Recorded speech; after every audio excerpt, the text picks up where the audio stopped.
The first years at Xenon Academy thought it was just another Tuesday, until Professor J.R. wheeled out a strange mana-measuring orb announcing a surprise pop quiz to find the monster hiding in their class. Argon stepped up first, hitting a solid quality of 4 and quantity of 17, which was already better than last year's average. Next, Furion wowed the crowd with a quality of 6 and a quantity of 20. But then Sleepyhead Damien stumbled forward, touched the orb, and casually shattered everyone's confidence with a quality of 9 and an insane quantity of 67. Suddenly, all eyes were on Asta. He tried to blend into the background, but the system flashed a 10 before spitting out an error message. The number was just too high to measure. Panicking, Asta forced a do-over, faking a harmless quality of 3 and quantity of 15. Yep, there's a very good reason our main character is keeping his true power under wraps. You see, not long ago, Asta was working as a troubleshooter for the powerful House Declan, and on one particular job, he decided to borrow a very special tome. Naturally, they sent assassins after him, but he handled them with ease, leaving just one guy conscious enough for a little chat. Pitting the hunter with his magic, Asta demanded to know how to use the tome, but the guy swore he had no idea. That's when it clicked for Asta. If Declan himself knew how valuable this book was, he wouldn't have stashed it in some grimy basement. So why were they so desperate to get it back? The hunter tried to bargain, suggesting Asta give him the book so he could beg the head of the house for mercy on his behalf. Asta politely declined that offer and prepared to finish him off. But just then a portal tore open behind him, unleashing a terrifying and overwhelming aura. Out stepped a cool-looking man with a cane. This was Farron Declan, the master of House Declan himself.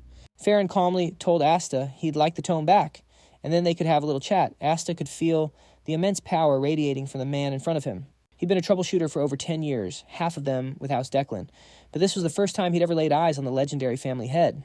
House Declan is the most powerful magical family on the eastern continent, and rumor has it that Farron is the strongest mage in their entire history.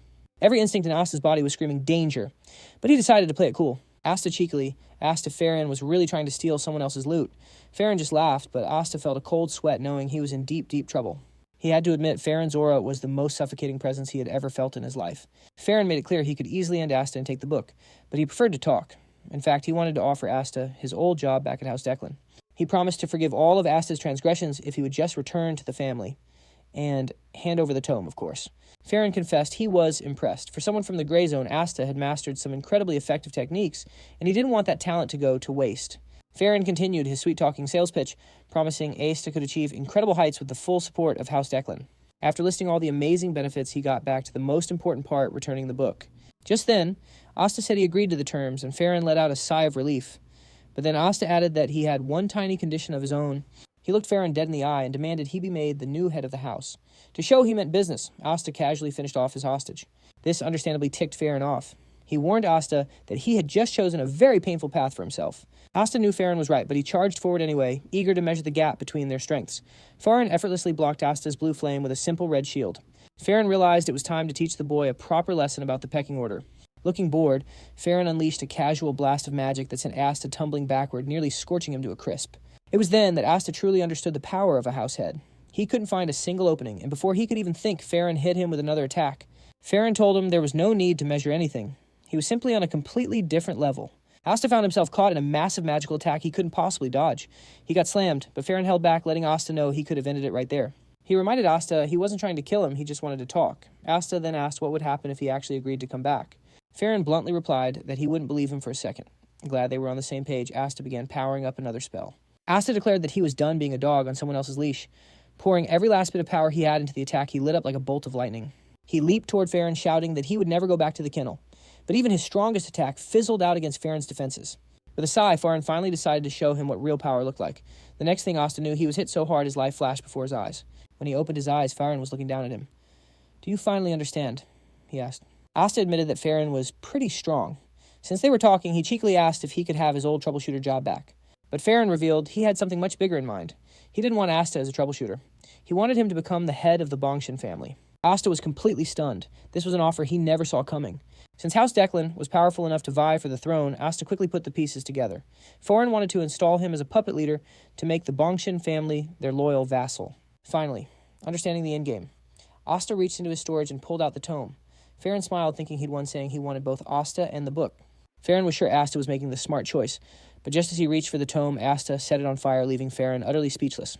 As Farron stammered, asking what he was doing, Asta simply said he never planned on giving it back. Farron's face darkened as he promised Asta would regret that decision for the rest of his very short life. Asta reveals his true motive. / it was never about the money. No, Asta was burning with rage. / one of his comrades was devoured. / by the young master of House Declan using forbidden magic. Slash, and the house just swept it all under the rug. Farron's eyes widen in shock. Slash, he thought this was all for revenge. Slash, but Asta corrects him. Slash, this was about justice for his fallen friend. This whole crusade, Asta explains, Slash, was supposed to be his retirement tour. Slash, and with a grim finality, Slash, he declares these are his last words. With Asta's speech finished, Slash, Farron unleashes a torrent of flame. Slash, burn and regret everything, he roars. Slash, but through the inferno, Asta's voice rings out defiant. Slash, I have nothing to regret. He would rather face death, Slash, than ever serve House Declan again. As the flames licked away his life, Slash, Asta felt freedom. Slash, he swore that if he had another chance, Slash, he would get his revenge the right way. Slash, suddenly a strange sensation washed over him. Slash, as if time itself had frozen solid. Utterly confused, he looks down. Slash, the tome in his hands is still glowing. Slash, intricate magic circles spread across his body. Slash, and then everything went black. When Asta finally opens his eyes, Slash, he's not in the afterlife. Slash, he's in a filthy alleyway. Slash, dressed like a common beggar. He scrambles to his feet, looking around, and Slash, and the shocking truth begins to dawn on him. Slash, he's returned to the past. Slash, he's a child again, back in the gray zone. He stumbles towards a nearby puddle of water. Slash, the reflection confirms it. Slash, it's his face, but so much younger. Slash, yet the burn mark on his chest remains. Slash, a scar that transcended time itself. He has no clue how this happened. Slash, but he knows that mysterious tome had something to do with it. It all made sense now. Slash, the head of the house chased him relentlessly for this book. Slash, it must be an artifact of incredible power. Slash, but without any information, its true purpose remains a mystery. But one thing is crystal clear. Slash, he's been given a second chance. Slash, this time he won't fail. He recalls his true mission. Slash, a dream he shared with his fallen comrade. Slash, they often wondered why they were stuck at the bottom. His friend believed education was the key. Slash, with knowledge, they wouldn't be disposable pawns. Slash, for the arrogant nobles who used them like tools. And that was Asta's retirement plan. Slash, to build a grand library. Slash, a place where anyone could read freely. Slash, no matter their wealth status or gender. In fact, why stop at a library? Slash, he's going to build a whole tower. He doesn't really need a tower, but it sounds cool, doesn't it? Slash. And for the first page of his first book, Slash, he'll leak the secret techniques of House Declan. Slash, making them available to every beggar in the gray zone. He can already picture their horrified faces. Slash, heh heh heh. Slash. Now the only problem is, Slash, how does he get his hands on that manual? Just as he's savoring his villainous plan, Slash, wham. A kick lands right on his cheek. Slash. He turns to see some angry punk glaring at him, Slash, demanding to know where he's been.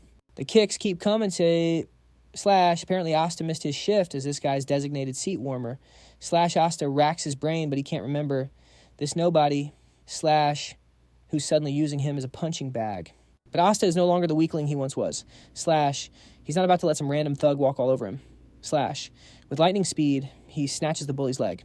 You've hit me 7 times, he growls, and how is, I'll pay you back 70-fold. Well, he throws a punch with all his might, only for his weak, childish body to betray him. Slash, his wrist gives out with a painful crack. Asta freezes in disbelief. Slash, and gets a fist to the face for his trouble. Slash, the one-sided beatdown continues. Tears well up in Asta's eyes from the sheer pain. Slash, this is humiliating, Slash, but then he spots an opening. Slash, with a desperate shove, he sends the bully tumbling into the water. And before the guy can recover, Asta is gone. Slash, why are you running away? The bully sputters from the lake. Slash, it's not running. Asta shouts back. Slash, it's a tactical retreat. He makes sure to get a good look at the bully's face.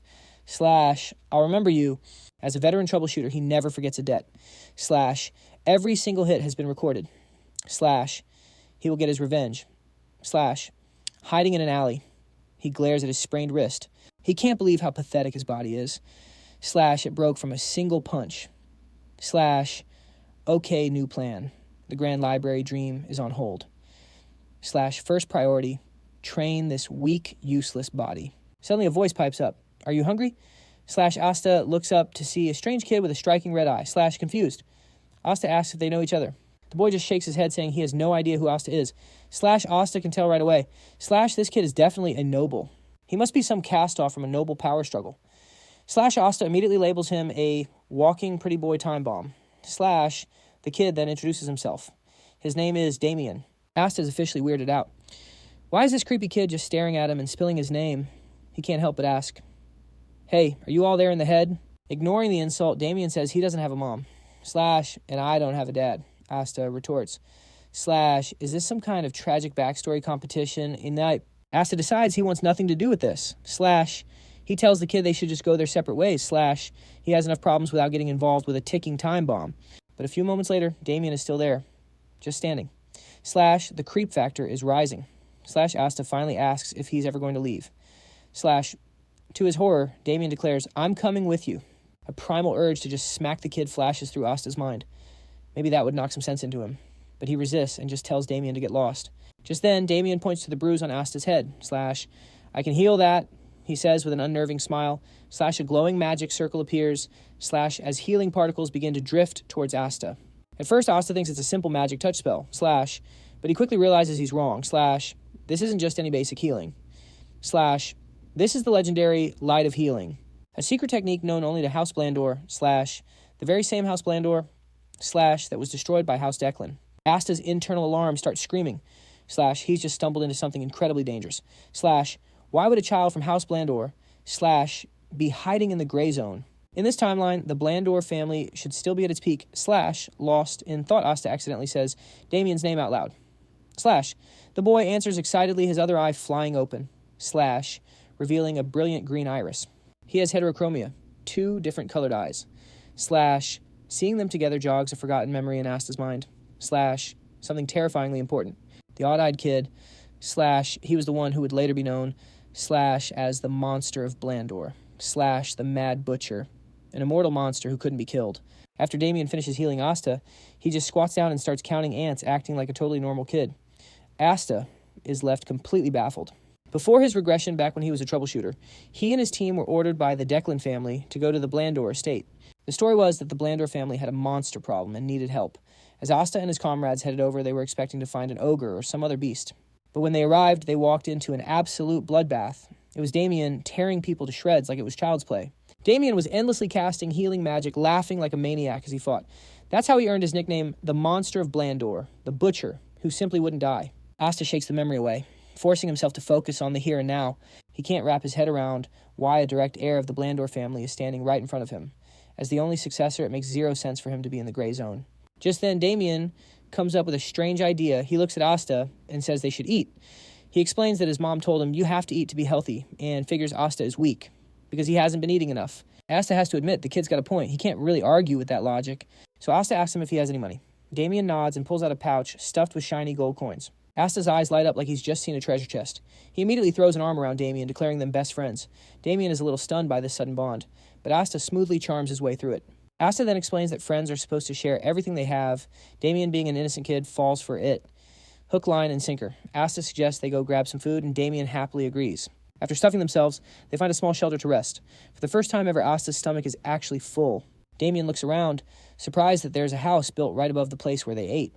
He mentions he's been sleeping outside and then casually adds that he doesn't have a dad either. Asta tries to correct him, saying he does have a father, but Damien refuses to believe it. When Asta asks about his mom, Damien says he doesn't have one of those either. To Damien, if they aren't right here with him, they might as well not exist. It finally clicks for Asta, and he starts to understand the boy's situation. Asta asks how long he's been on his own. Damien reveals that after running away, he's slept 10 times. Asta immediately wonders if Damien's on the run, since he's counting sleeps instead of days. Asta assumes he's been gone for 10 days. But then Damien adds that he's taken naps too, sometimes even 2 a day. In total, he's had 10 periods of sleep. Asta does the math and figures Damien has probably been away from home for about 3 or 4 days tops. Damien is acting just like any other kid, making Asta realize that even madmen must have been innocent once. Seeing that Damien is all alone, Asta decides to become his temporary nanny.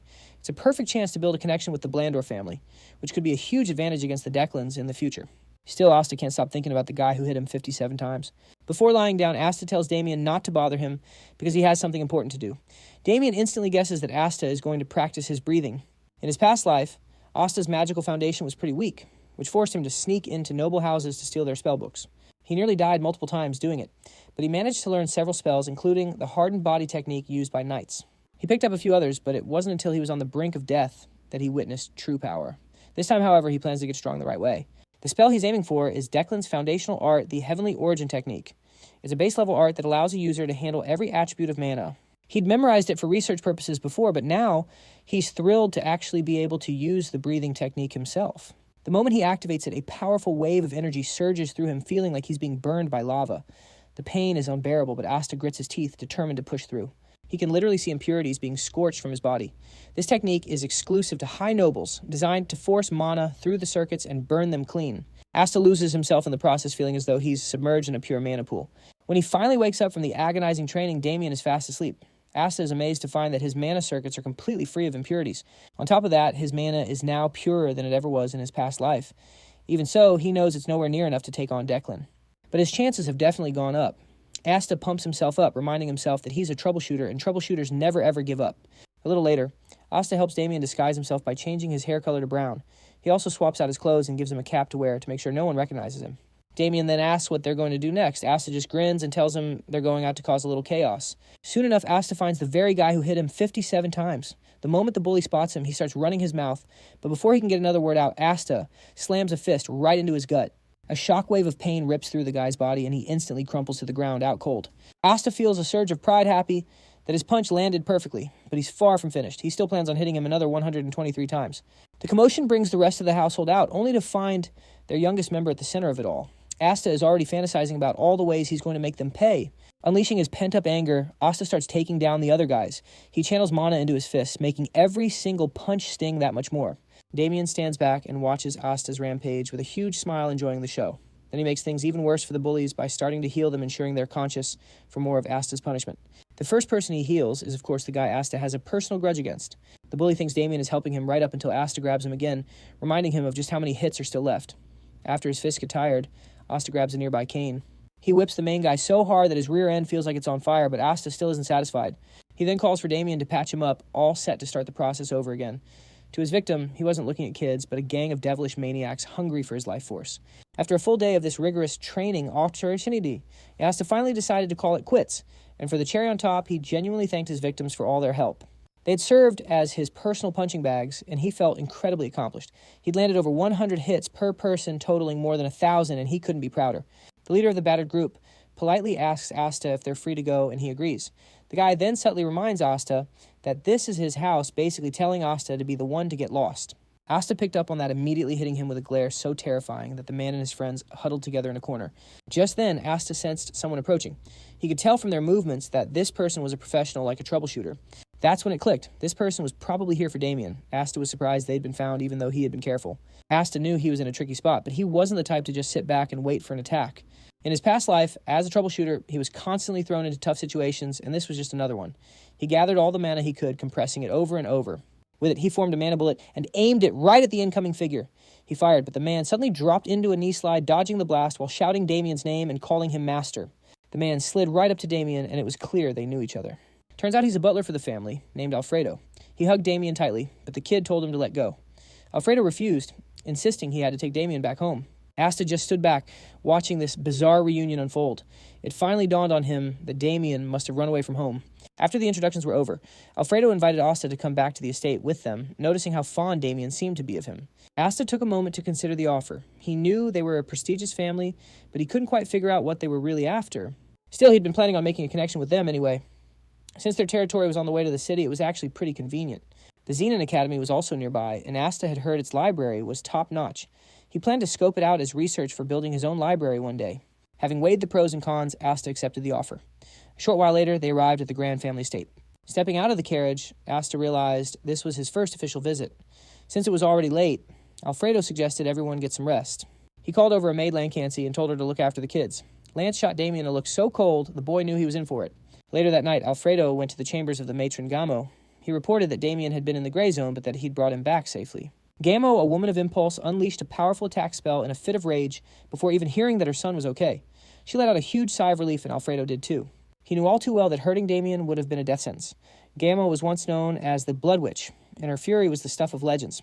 Gamo then praised Alfredo for his excellent work. But just before he left, Alfredo mentioned there was one more thing.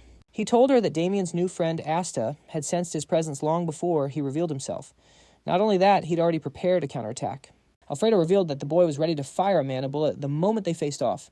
Gamma was thoroughly impressed, admitting that was incredible talent for a kid from the gray zone. Because of this, Alfredo told the matron he had a favor to ask. The next morning, Asta woke up to a surprising request from Alfredo.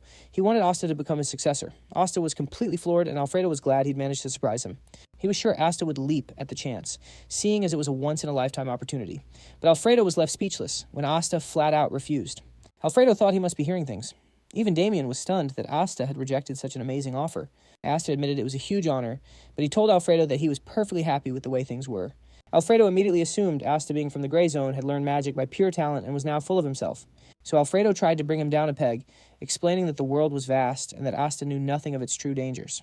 Alfredo compared Asta to a goblin in a giant canyon, but Asta corrected him, saying he felt more like a wyvern. Alfredo was taken aback by his confidence and decided to show, not tell. Alfredo led Asta to the Butler training grounds, where the trainees were in the middle of a session. He proudly presented the grand spectacle before them. He explained that these kids were all Asta's age and were considered the top talents of House Blandor. Asta observed them, noting their training was so precise, they didn't seem like kids at all. Even so, he wasn't particularly impressed. Asta mentioned to Alfredo that he could feel their aura, which seemed to please the head butler. Alfredo then asked him again, certain this display would change his mind. Was he ready to accept his proposal and shine brightly like these talented kids? But Asta refused a second time, coolly telling Alfredo that he actually hates the light. Just then, one of the trainees, a boy named Winster, raised his hand. Winster piped up with a suggestion. He figured Asta must be talentless, which is why he'd reject such a great offer. He added that Asta probably couldn't even grasp their level of greatness, and he wanted to show him personally. He was essentially asking for a duel, and Alfredo, sensing the cockiness, decided to allow it. He turned to Asta and asked if he was up for the challenge. Asta knew exactly why the kid wanted to fight. All the trainees probably saw him as a rival already. To them, he was just some lucky guy who appeared out of nowhere and was immediately offered the position of successor to the chief butler. Asta accepted the duel, but with one condition. He asked Alfredo if he could choose his opponent. The butler told him to go right ahead. Asta pointed directly at Winster, but he didn't stop there. He pointed to 4 other trainees as well. The room fell silent as Asta announced he wanted a 5-on-1 match. Winster couldn't believe what he was seeing, but Asta just smirked, telling him he could back out if he was scared. Seeing this, Alfredo let out a laugh, realizing Asta had the exact spirit a successor should possess. Alfredo then challenged Asta, asking if he was ready to back up his confident words. Asta's answer was a firm yes. And so Alfredo made him a deal. If Asta could last just 1 minute in the duel, a gift would be his. But if he failed, he'd have no choice but to become Alfredo's successor. Asta could practically feel the desperation in Alfredo's tone, but the challenge didn't faze him one bit. With the terms agreed upon, Alfredo gestured for them to enter the ring. The nervous trainee instructor had to ask if this whole thing wasn't a bit dangerous. Alfredo admitted it was, but insisted Asta needed a lesson in humility. The instructor was terrified of Damon's guest getting hurt. He hurried over to Damon, warning him that his friend was in serious danger. He begged Damon to stop the fight, but was stunned to see Damon looking absolutely thrilled. He even wanted to jump in, but Lance quickly reminded him that GMA would have his hide if he did. Fed up with the delay, Alfredo ordered the instructor to stop wasting time and start the match. The instructor sighed, realizing he'd done all he could to prevent this. Noticing his defeated mood, Lance quietly slipped out of the room, but not before telling Damon to stay out of it. Damon just smiled, assuring her he wouldn't get involved. The instructor then stepped forward to explain the rules to the boys. He announced it would be a free-for-all match. The duel would only stop when one side gave up, but he made it clear that he could call it off at any time. Winster glared at Asta with pure contempt, ready to put him in his place and expose him as a total fraud. The moment the instructor yelled, "Start!" Asta moved. A mana-infused punch slammed right into Winster's gut, sending him staggering back, coughing and gasping. Before anyone could even blink, Asta had already taken down every other trainee. They were all writhing on the floor in agony, leaving only Winster standing. Asta stared him down with a villainous grin, promising to give him an experience he'd never forget. As he spoke, Asta casually rolled shimmering mana bullets between his fingers. Lesson number 1, he said, is to never underestimate the little guy.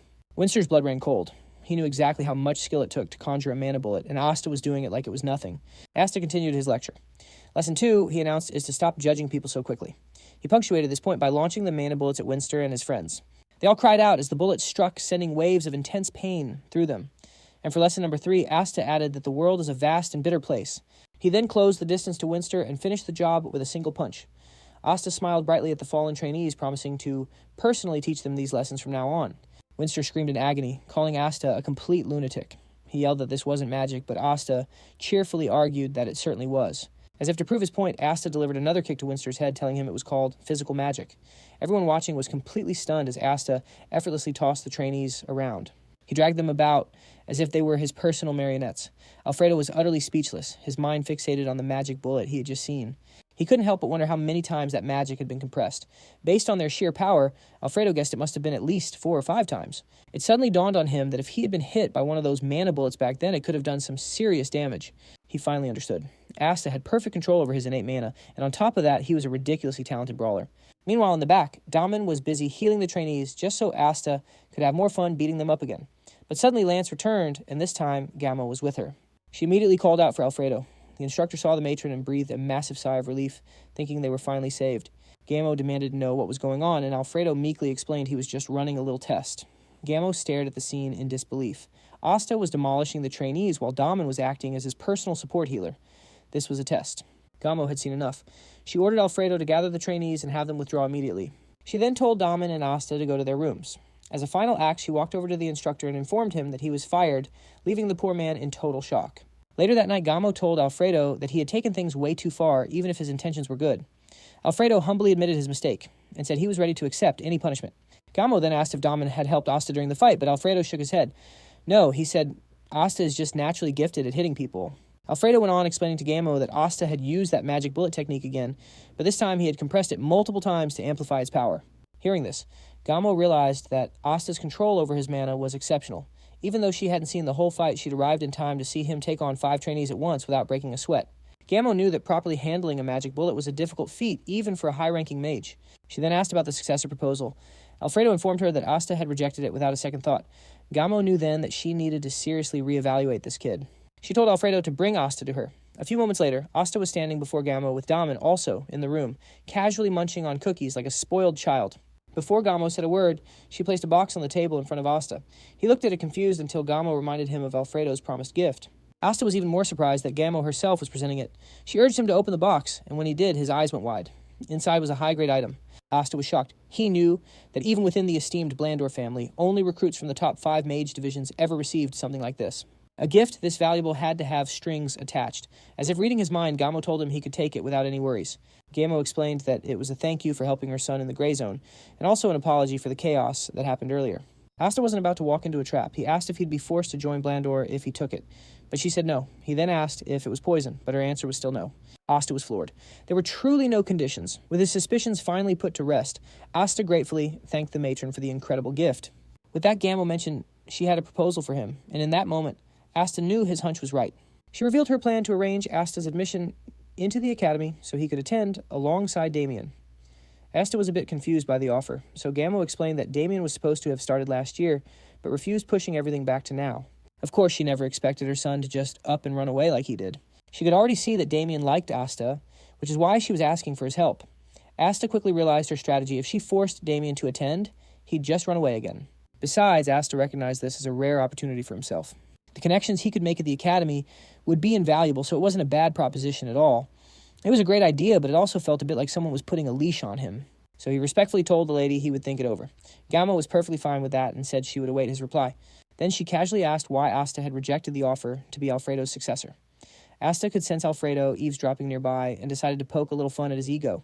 He simply told her that his knees were too precious, basically saying he dislikes bowing to people. That comment was a direct hit on the butler who was hiding and listening at the door.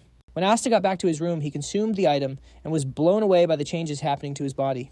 His mana had increased tremendously from just a 10% absorption rate. His physique was also changing, taking on the characteristics of a flameborn. Asta was even more impressed that the item didn't leave any impurities in his body. As for the academy, he'd already considered it and had his answer ready. He knew that enrolling was the fastest way to meet a sponsor. The advantages were massive, but at the same time it felt like he was walking right into a trap. Asta then decided to go out for a run. Just as he stepped out of his room, he heard someone ask if he was Asta. Asta turned around and saw a guy with platinum blonde hair. Since Damien was the direct descendant, Asta guessed this guy must be a relative.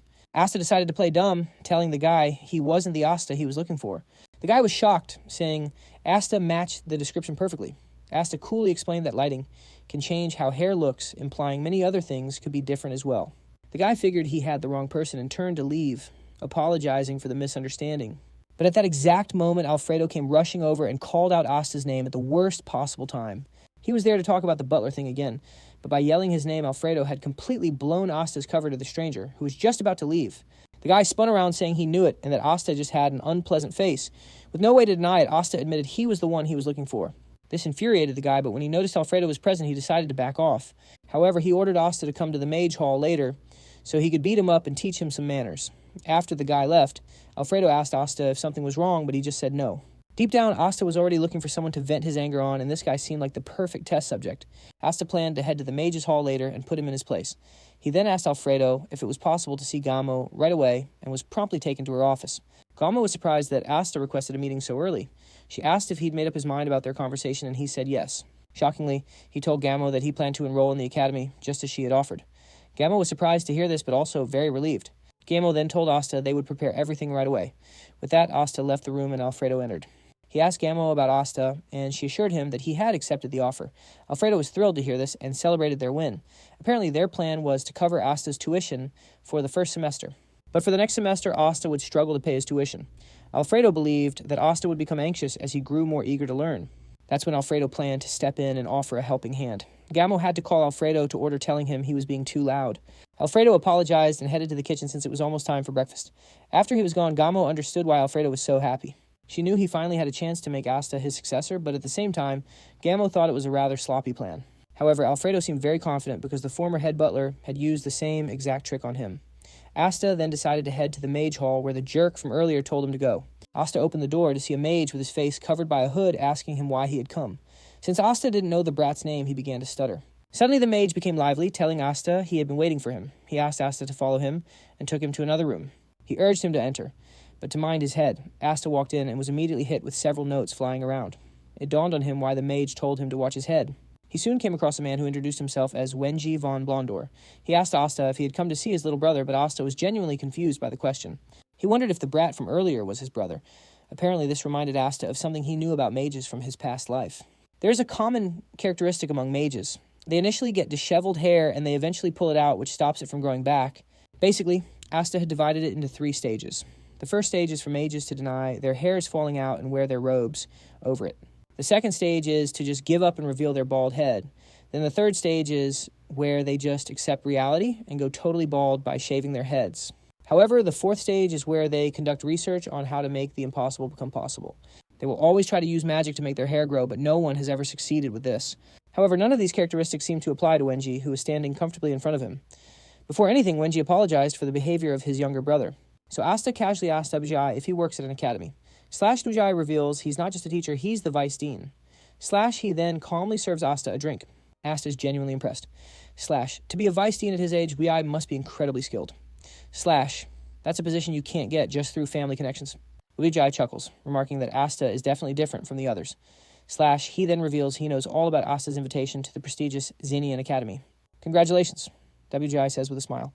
It's a wonderful opportunity for you to grow. He adds that he's also an alumnus from the 145th graduating class. Asta just deadpans, thinking, okay, and did I ask for your entire resume? WGI immediately picks up on the vibe and apologizes. He sheepishly admits he got a little too excited and started rambling. With that out of the way, WGI suggests they get to the main topic. But before that, he has one very important question he needs to confirm. He asked Asta point blank if he would be willing to risk his life for a friend. The sudden seriousness completely confuses Asta. WGI explains that this concerns the very reputation of the Blondor family. Reaching into his dimensional storage, he pulls out a single book.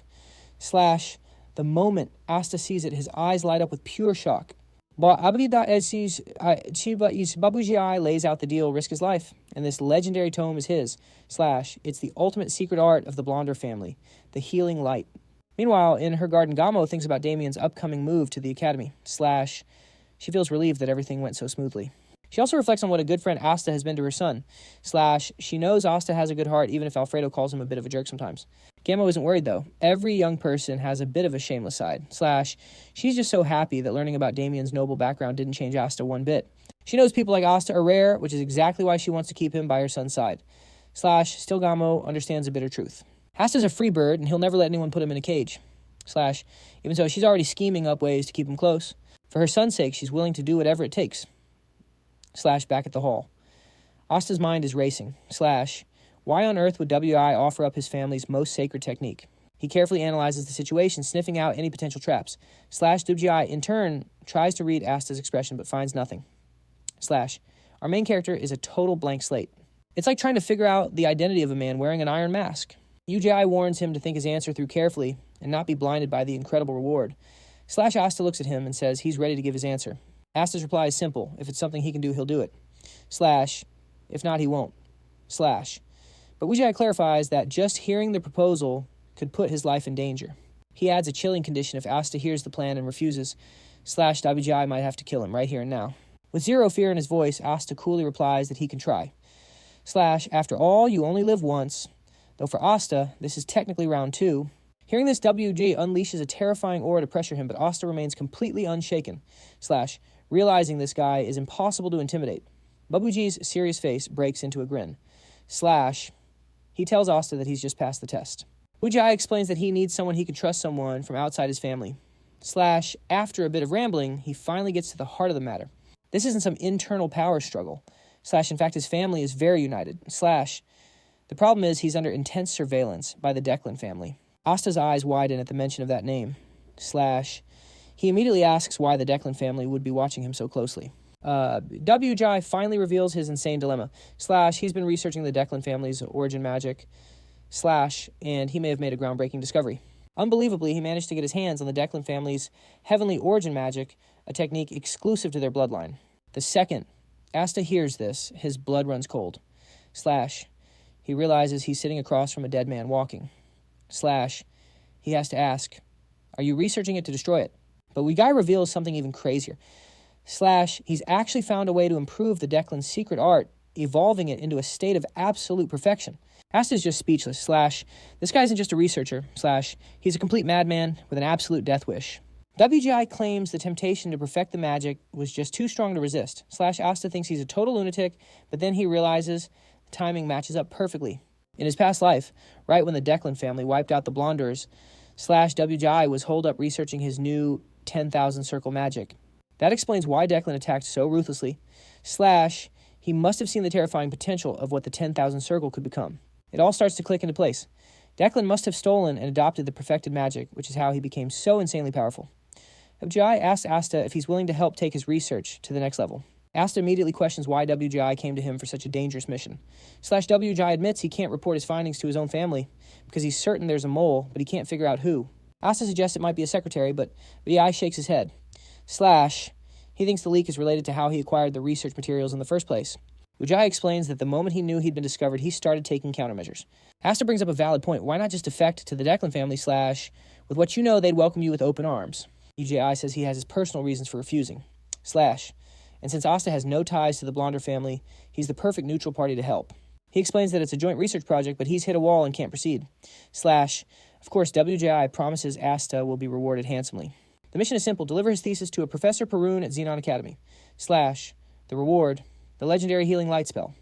Slash, Asta senses a massive opportunity and decides to push his luck. He looks WI in the eye and proposes a better deal.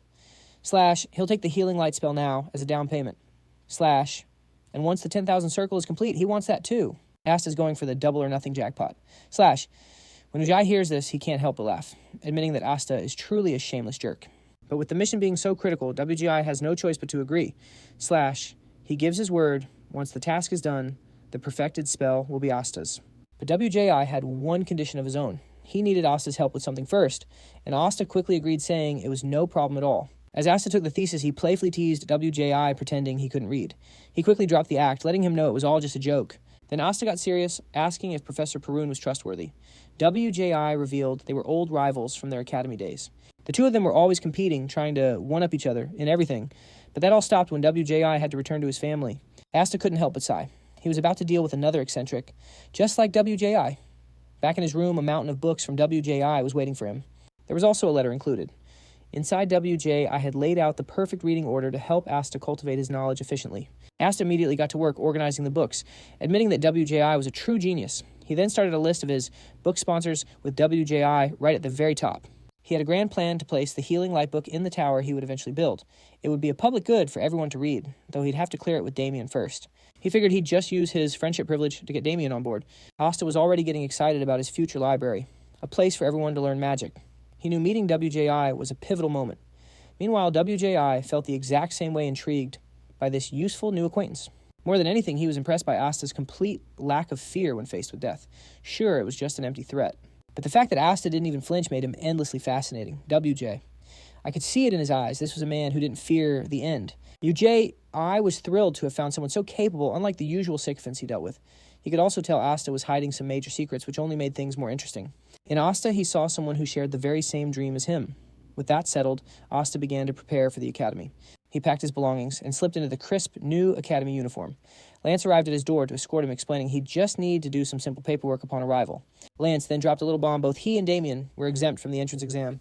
She complimented his uniform, telling him it looked great on him. Asta, playing the part of a perfect gentleman, thanked her for the kind words. Asta mused on their exemption. It was clearly a perk for prestigious families.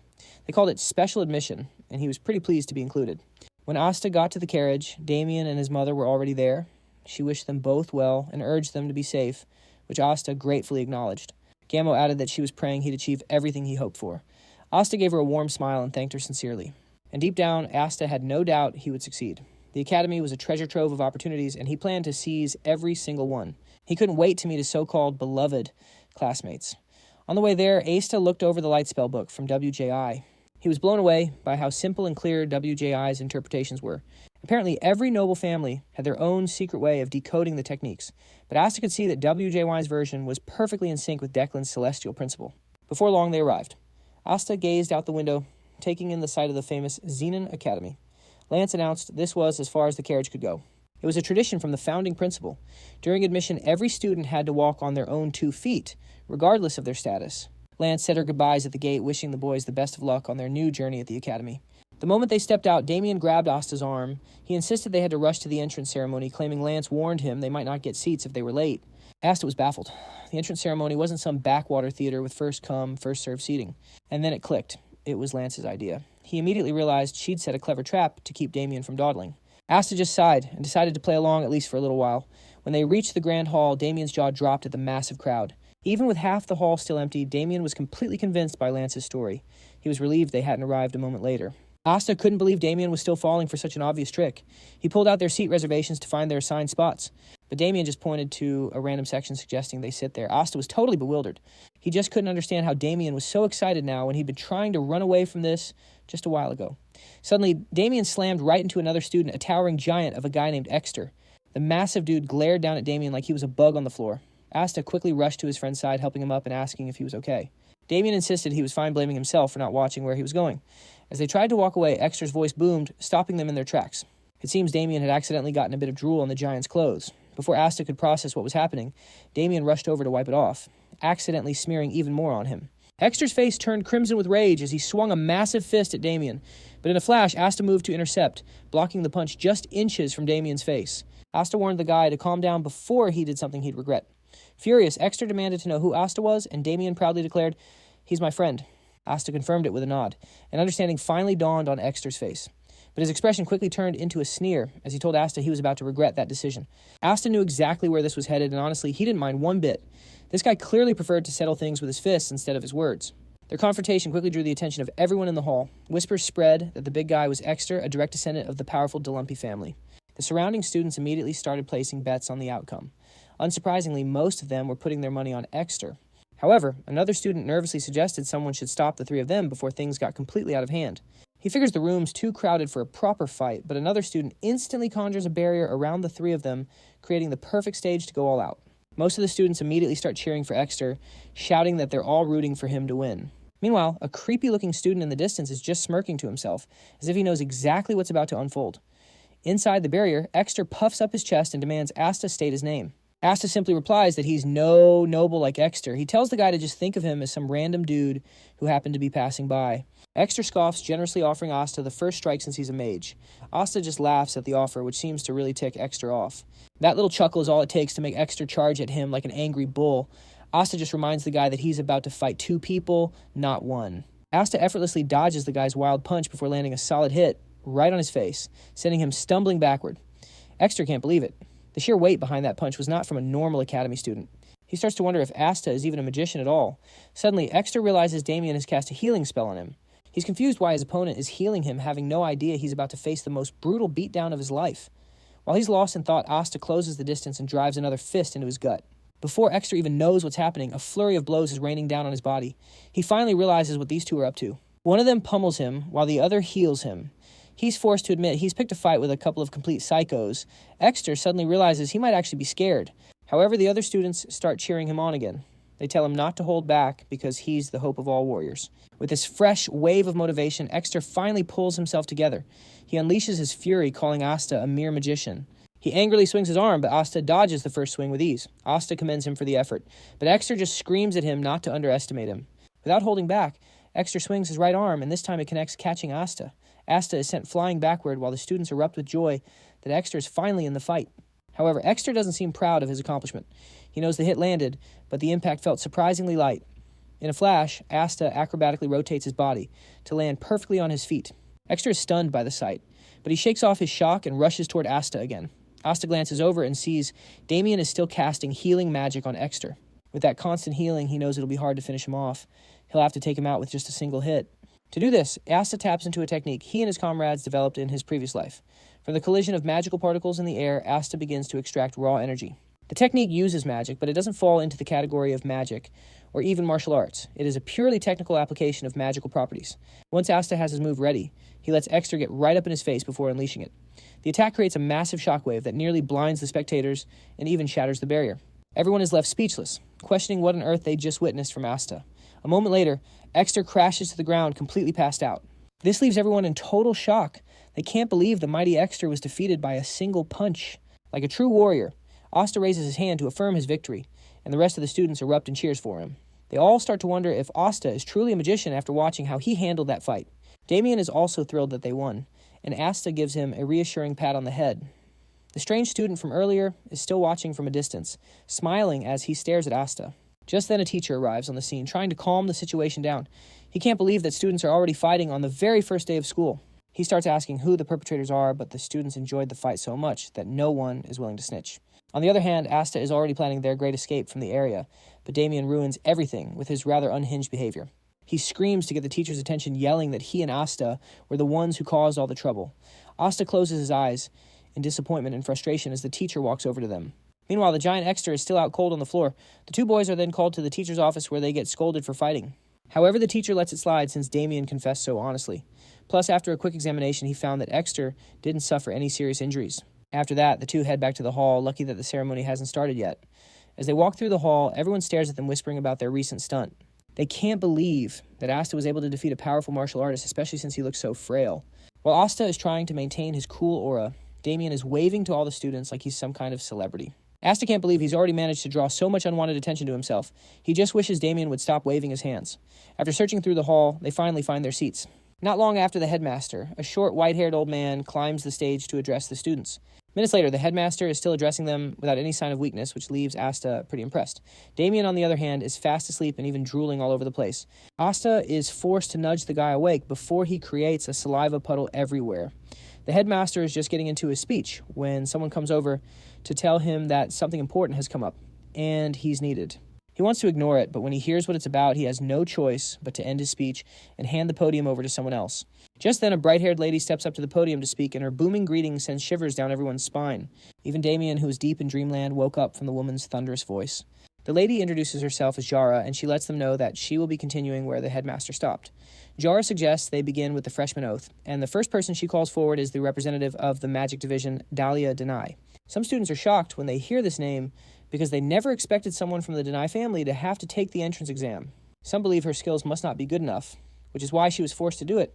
Others defend her, saying there's no way her family would have allowed her to take the exam if her skills were lacking. Asta, on the other hand, knows exactly who Dahlia really is. Turns out the Denai family holds the proud title of second best right after the legendary Declan family. Dahlia was raised to be the future star mage of the house that's always number 2. Asta has to admit she's pretty skilled and even helped him out a few times, but they just can't seem to get along, earning them the nickname the Bad Friends. Hearing this, a grin spreads across Asta's face. He's actually thrilled that Dahlia ended up in his class this year. As Dahlia takes the stage, Jay remembers the representative for the martial arts division, a guy named Paul. With no fancy family name announced, Asta figures he's not from a noble house. Looking at the other guy, Asta gets the same impression, definitely not from a prestigious family. Once the oath is over, the two representatives head back to their seats. Jira then announces it's time to introduce the professors who will be guiding them. She asks them to please come forward one by one. While walking down the stairs, Dahlia's gaze lands directly on Asta's seat. He's totally stunned. Is she actually making eye contact with him right now? In that very moment, Dahlia completely misses a step. She tumbles down the stairs in a truly embarrassing display. Right then, Professor Perun of Basic Magicology Principles makes his grand entrance. Asta notes that this professor seems quite different from Wee, but decides to observe a little longer before jumping to any conclusions. After the ceremony, Jira instructs all students to follow their attendants to their assigned dormitories. Damien finally jolts awake and Asta can't resist a little prank. He tells him he was expelled for sleeping during the ceremony. Hearing this, Damien lets out a massive, panicked scream for everyone to hear. Heading to his dorm, Asta almost regrets his little joke. He really didn't expect Damien to shriek quite like that. Finally arriving at his room, Asta is blown away by how nice it is. In a corner of the room, he finds a convenient stack of living supplies all set up to make student life easier. Just as he's getting his things organized, his new roommate Paul walks in. Asta is taken aback by Paul's icy demeanor, as if he couldn't care less about the world around him. Paul then speaks his voice flat. He thinks it would be best if they both just lived quietly because he has zero interest in making friends. Paul makes it clear that he doesn't care what Asta does, as long as it doesn't bother him in any way. In fact, he'd prefer if they just stopped talking after this introduction. But Asta isn't the type to be intimidated, and he locks eyes with Paul in a silent staring contest. Asta's silence seems to annoy Paul, who demands to know why he isn't responding. Internally, Asta is just wondering how skilled Paul really is, since he supposedly entered as the top student. Deciding to test him, Asta fakes a sudden lunge to see his reaction. Paul's hand instantly flies to his sword, and Asta immediately recognizes his stance is perfect. Not only that, but the way he holds his sword proves he's a seasoned fighter. Just then, Asta hears Damien's cheerful voice calling for him from outside. Asta flashes a smile, as if nothing just happened, telling Paul he can do whatever he likes. Since they're both supposed to be minding their own business, Asta playfully teases him, saying he might just start singing show tunes after midnight. Leaving a riled up and confused Paul behind, Asta heads out of the room. He meets up with Damien, who excitedly asks who his roommate is. No idea, Asta replies with a straight face, leaving Damien completely baffled. Damien decides to drop it and suggests they go explore the academy since there's so much to see. He wants to check out every single corner on their very first day. Apparently, the academy grounds are massive. Students are told to learn the layout quickly so they don't end up getting lost later on. It sounds like a lot of work, but Asta is totally up for it. He's got something else on his mind, too. He wants to find out exactly how many troubleshooters are on campus. With that, the duo begins their grand tour of the academy. They quickly stumble upon a huge lake, and Damien, as usual, is completely in awe. Asta finally understands why Lance was always so stuck on Damien. He acts like a giant baby, tired of the whining. Asta tells him to just ask his family to build him a lake since his estate doesn't have one. Asta explains that it's simple. All you have to do is dig a big hole in the ground and then pour water in it.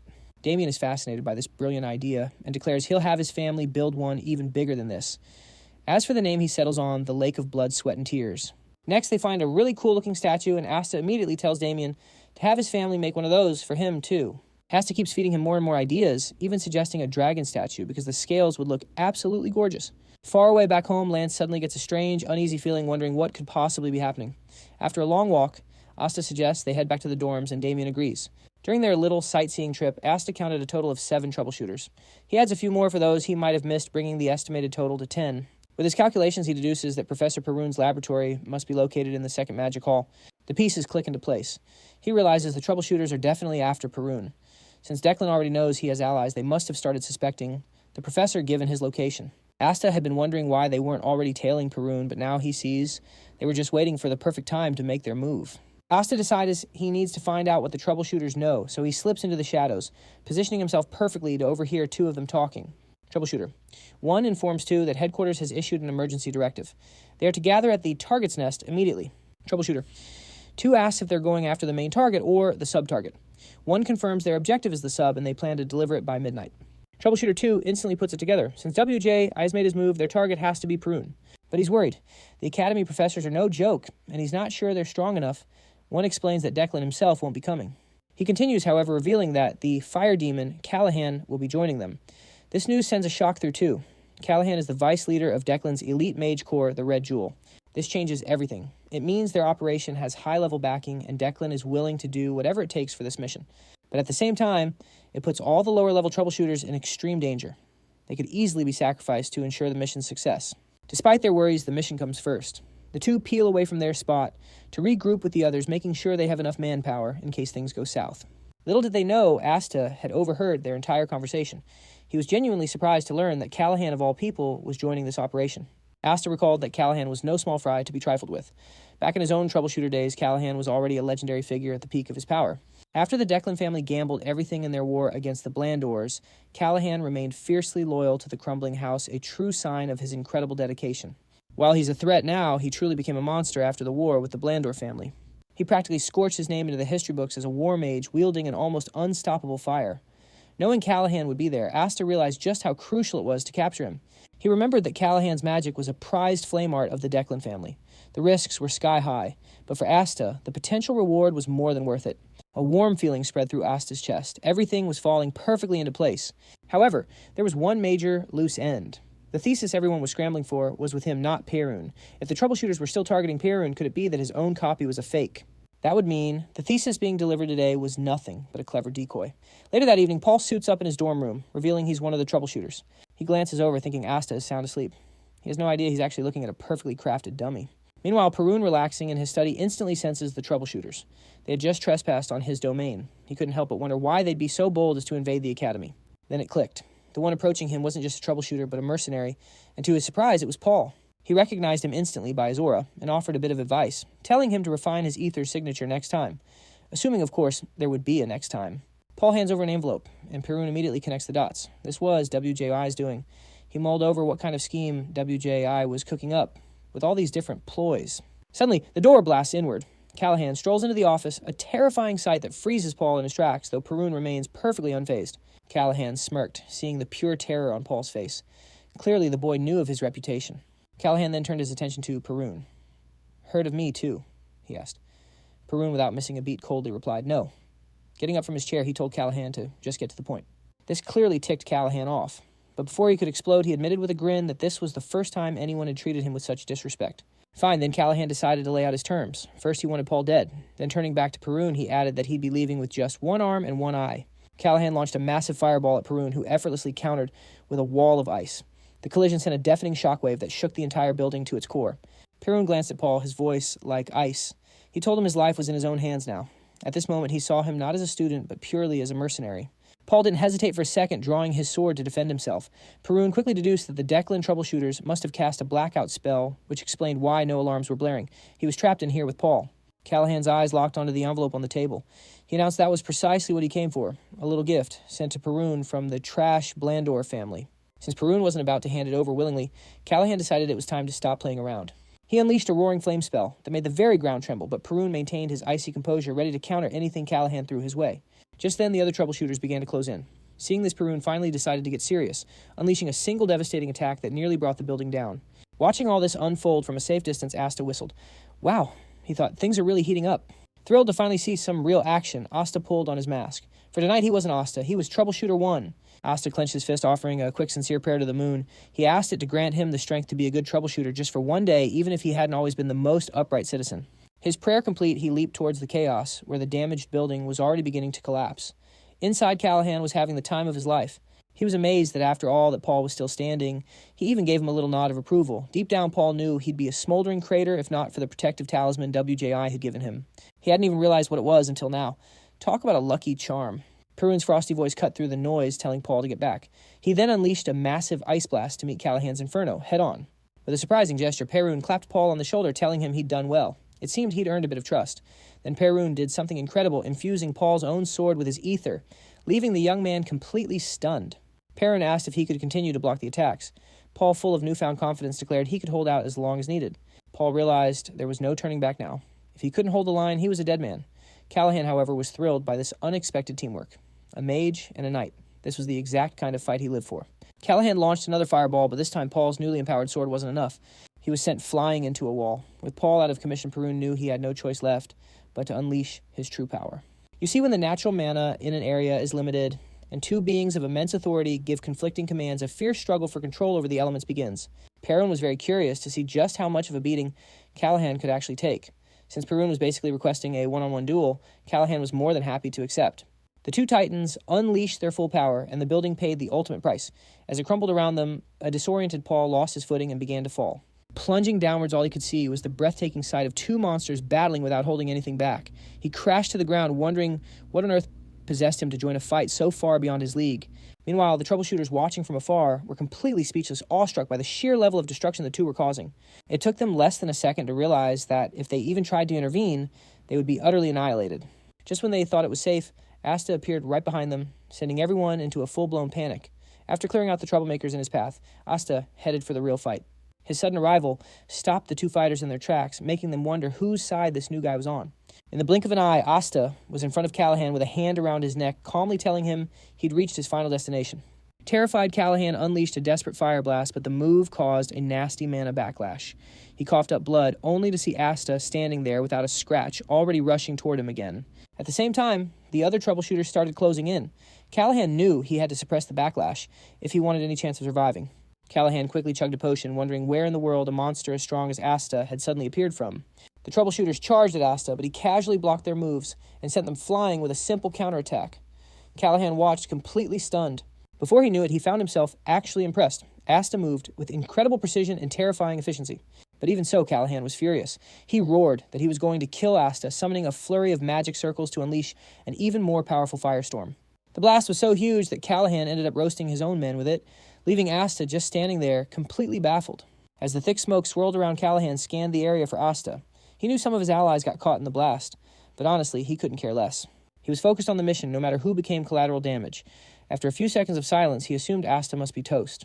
A smug smile crept across his face, thinking he might have gone a little overboard. Now, all he had to do was join the others and finally take down Perun. But suddenly his blood ran cold as he heard Asta's voice from the smoke asking, was that really the best you could do?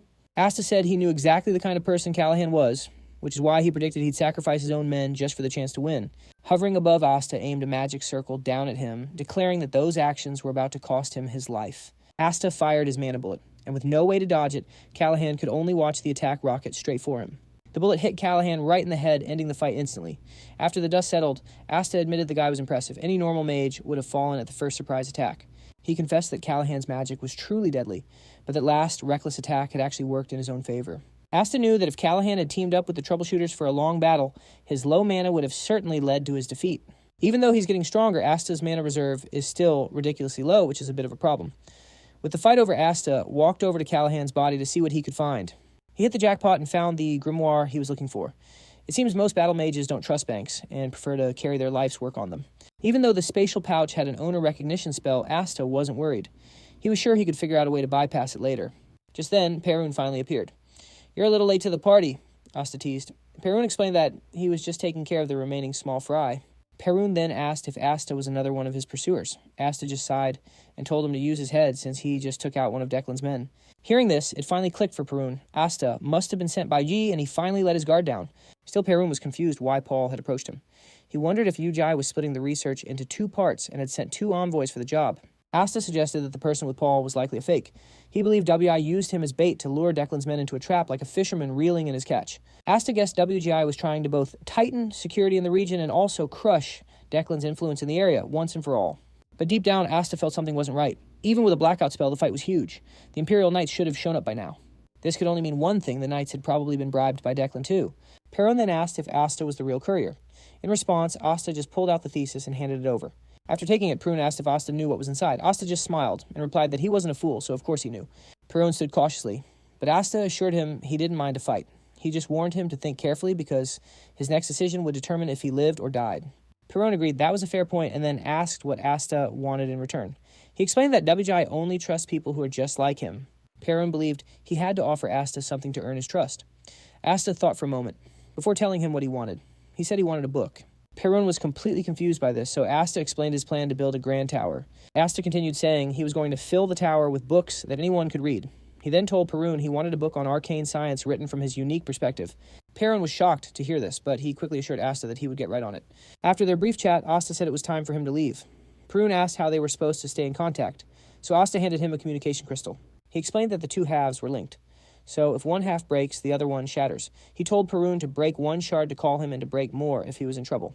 After explaining how the crystal worked, he vanished into thin air. Not long after, the Imperial Knights finally showed up to secure the area. They also evacuated the Academy students as a precaution. In the chaos, Asta was able to blend in perfectly with the other students. He met up with his friend Daman, who asked him where he'd been. Asta just casually replied that he was taking care of a few things. Meanwhile, Asta was pretty sure the Declan family would lay low for a while after this incident.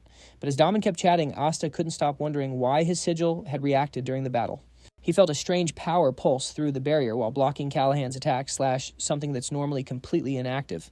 Still, Asta was grateful. / that sigil was the only thing that had stopped Callahan's counterattack. As Asta replayed the events in his head, it finally clicked.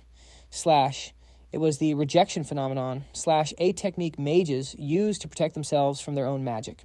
He was so lost in thought he didn't even realize he'd mumbled out loud / this of course caught Damien's attention / who immediately asked what he meant. Damien demanded to know what secret Asta was hiding / but Asta just ignored him, his mind racing / why did the sigil react at that exact moment? What could have possibly triggered it? Regardless, Asta knew what he had to do next / some serious research.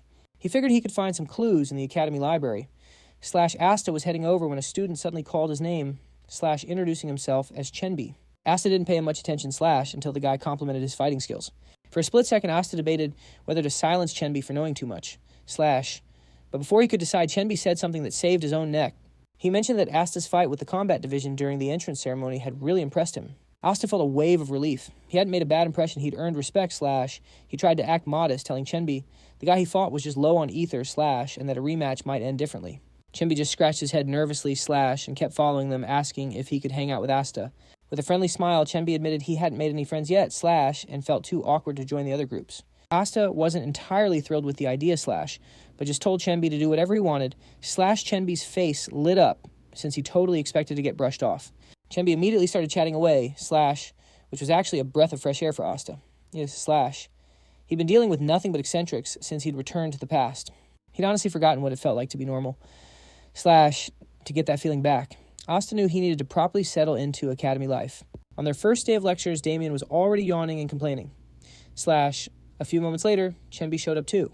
Chenbi couldn't believe they actually had to go to class / after all the chaos from the day before / Asta had to agree it seemed a bit harsh.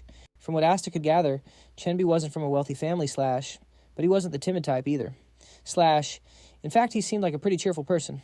Just then, Chenbi mentioned their M3 homeroom teacher was Professor Yara / the name didn't ring a bell for Asta / so Chenbi explained that she was a total big shot. The rumor was she once wiped out a whole horde of trolls all by herself / and right on cue, Professor Jara entered the room / and Asta recognized her instantly from the ceremony. Jara stood at the front of the classroom / and properly introduced herself. She assured them that the chaos from yesterday had nothing to do with them / then she announced that before anything else / they would be taking a mana assessment test. This test would evaluate both the quantity and the quality of their mana / she then posed a question to the class, which did they think was more important. A girl named Argan immediately raised her hand to answer. She argued that there was no single answer / but that once a mage had a certain amount of mana, quality was more important. Jara then asked her to explain her reasoning. Argan used the classic example / when two mages of equal power fight / the one with superior mana quality will always have the advantage. Asta immediately recognized it as the perfect textbook answer.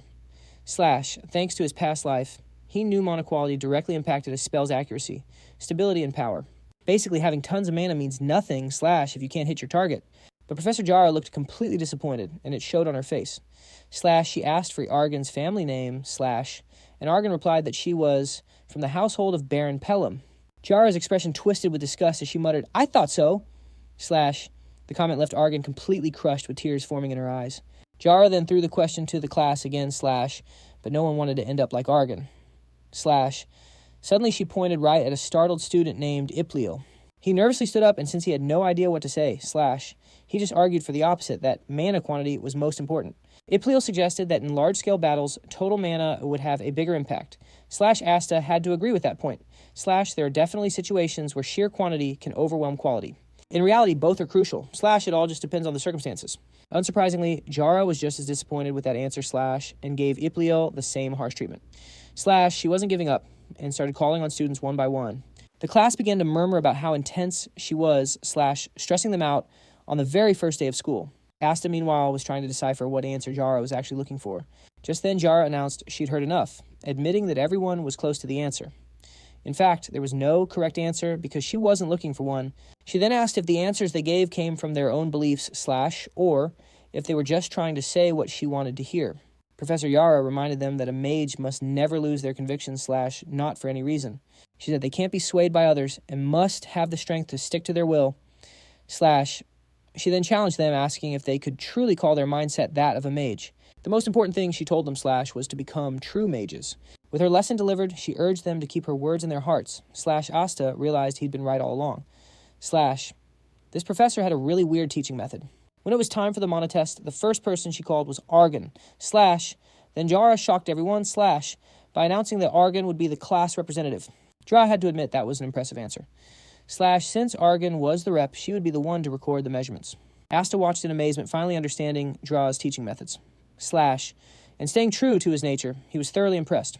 The students gasped at the sight of the rare equipment. Dra knew most had never seen one, and with a devilish smile, she announced it was time to check their mana levels. The whole purpose of the test was to see if a monster was hiding among them. Dra explained that using the device was incredibly simple. To show the class how it worked, she asked Argan to place her hand on the crystal orb and channel her mana inside. Argan walked up to the orb and did as she was told. The device lit up with a brilliant flash, blowing her mind. Dra pointed to the main indicator among all the dials. She explained that mana quality ranges from 1 to 10, and Argan's level was a 4. That made her a very impressive young lady. Apparently, last year's freshman only averaged a level 3 on the indicator. Hearing this, Argan blushed deeply and thanked Dra for the compliment. Next up, Dra said, was the mana quantity. Argan just needed to pour all her mana into the device. For her mana amount, she clocked in at 17. Dre was once again surprised, calling it another impressive score. The last freshman class had stopped at 15. Dra praised her, saying she must be a hard worker to get such a crazy high score. This immediately set a high bar for the other students, who all started praying for a good result themselves. Asta, on the other hand, could already tell that Argan had the potential to become a decent mage. Dra soon had to leave for another appointment, telling her assistant professor to take over the measurements. One by one, the students began to step forward to discover their own potential. With these measurements, they would all know their weaknesses and where they needed to improve. Just then, Chenbi came up to Asta, telling him to get up, so they could get their mana levels checked too. Asta agreed, but Damien was still sleeping like a log. Suddenly, a student named Furion stepped up, and her score completely blew everyone away. Furion hit a level 6 for quality, and her quantity reached a whopping 20. Asta was surprised, noting that Furion was from the same house as Dahlia. Their different hair colors meant she was from a branch family. The assistant also understood her impressive scores came from her prestigious lineage. However, he reminded her that she still had some work to do. A little later, Damien finally woke up, completely clueless about what was going on. Asta first told him to just go back to sleep, but then changed his mind and explained they were doing mana measurements. Damien seemed completely uninterested, asking why they were even doing the test. Asta admitted he had no idea, but since it didn't cost them anything, they might as well try. Realizing it was part of class, Damien's eyes lit up, and he shouted that he wanted to try measuring his mana too. Asta couldn't believe Damien was seriously rushing up there. People were already whispering about how young Damien looked. Asta had also gained some fame since his earlier fight. Among their little group, Chenbi was the only one nobody knew. Asta wasn't thrilled about being labeled a student beater, especially when Damien was the one so excited about everything. Damien reached the stage, and the teacher encouraged him to try the device. After getting a quick confirmation of what to do, Damien touched the orb. The moment the indicator took a reading, the entire class was left in absolute shock. Nobody could believe what they were seeing, even Furion nearly snapped her neck staring at the board. Damien was officially in the category of what you'd call a monster. He had a mana quality of level 9 and a mana quantity of 67. Out of everyone in the room, Asta was the only one not surprised in the slightest. Asta knew that everyone freezes up in the presence of true greatness. He always knew Damien was a genius, but he never expected him to utterly shatter the previous high scores like this. Damien, clueless, as ever, had no idea what he had just done. He started asking if his score was considered high. Asta finally understood how Damien had become such a monster in his past life. He was certain that if Damien had followed a good path, he could have changed the world for the better. But this time, Asta was here to nurture him and make sure he chose the right path. After all, the Blandor family was the only one that could stand against Declan. Asta planned to help Damien grow beyond any level he ever thought possible. The teacher urged Damien not to let the score get to his head, reminding him he still needed to work hard. Damien simply assured the man that he understood. Damien rushed back to Asta, asking if he'd measured his yet, but Asta said no. Damien pushed him to go try, and Asta knew everyone would be waiting to compare his score to Damien's. Since he had no choice, he walked up to the orb. He decided to keep things low-key to avoid drawing any more attention to himself. Asta touched the ball after adjusting his mana just the way he wanted. But he quickly realized the machine's setting was too low, which meant his tiny bit of mana had done something crazy. The system initially read a perfect 10 for Asta, but then the machine completely shut down, flashing an error message. The threshold had been crossed. Damien cheered excitedly, but Asta quickly told the teacher they should probably rerun the test because the machine had malfunctioned. Only Damien knew that Asta was just trying to be modest. The teacher reset the machine, and this time Asta suppressed his mana so much that it only read 3 for quality and 15 for quantity. Just as Asta had planned, the students immediately believed the new average score. Asta was relieved that he managed to pull it off.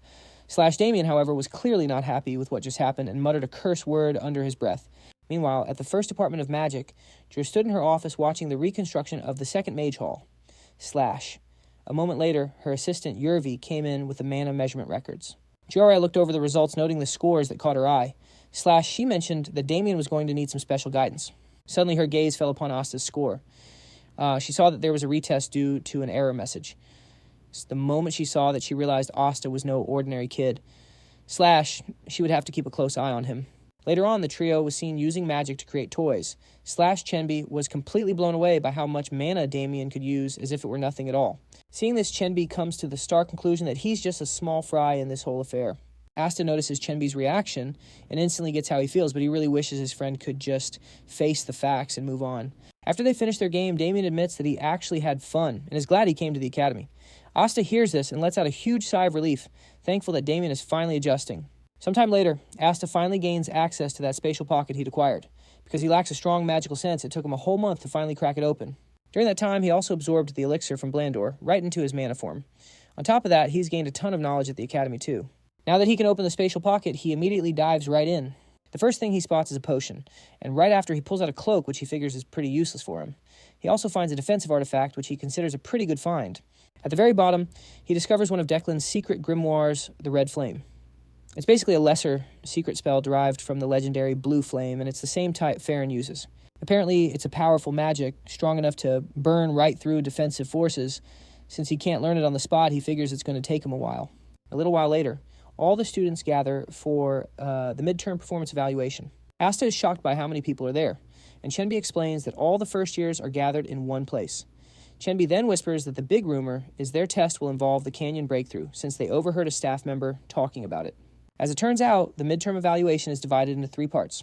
There's the trial corridor, which is a maze-like sewer where you have to reach the goal. The second is the canyon breakthrough, where students just race to the finish line. The third and final part is the simulator, where you duel against a person or a monster. Even though he knows all about the 3 tests, Asta isn't worried, since all he really needs to do is pass. However, he is a bit concerned about Chenbi, who isn't as capable as him or Damien. The students are still debating what the test will be when a thunderous voice suddenly echoes through the area, telling them to be quiet. The voice belongs to Professor Perun, who introduces himself as the one overseeing their evaluation. Without wasting any time, Perun announces that their test is going to be the trial corridor. Chenbi nearly has a heart attack when he hears this because the tiny plan he had in his head is now completely useless. Perun then tells the students to line up by class while he explains the rules. He informs them that the trial corridor is a sewer maze, and they're expected to pass through it to reach the final gate. Basically, no matter which path they take, they all lead to the end. A huge smile spreads across Chenbi's face when he hears this, thinking the test is going to be a piece of cake. But just then, Perun adds that what he just said is only the basics, which would make the test far too easy. It turns out Perun has something else cooked up, and he unveils the golems he had prepared. Chenbi completely freaks out when he sees the golems, shocked that they're being used in a simple performance test. Perun mentions that the golems might be slow and dull, but they're still tough for students at their current level. However, their cores are exposed, and their durability has been lowered, so that should give the students a fighting chance. Nevertheless, Perun warns them that in a closed space, the golems will catch up easily.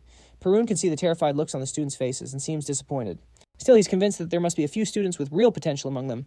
After taking a good look, he assesses them and decides Damien can't be a top contender because he looks incredibly dull.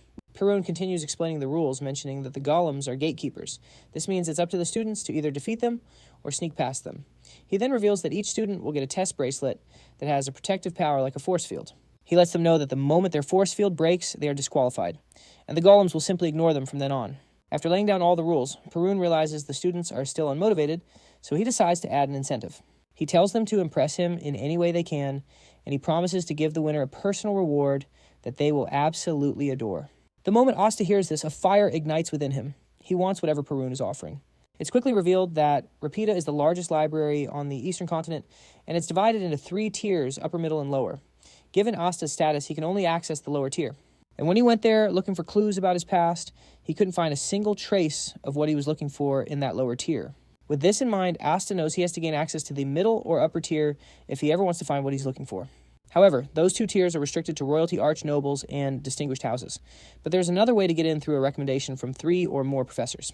At that moment, it all clicked for Asta. He had to impress Perun no matter what. After Perun finishes with the rules, he announces a short prep time for them to collect supplies from the professors to help them during the test. The students immediately swarm the assistants, demanding all sorts of high-level items. However, most of their requests are denied because they aren't allowed to take anything that would give them a major advantage.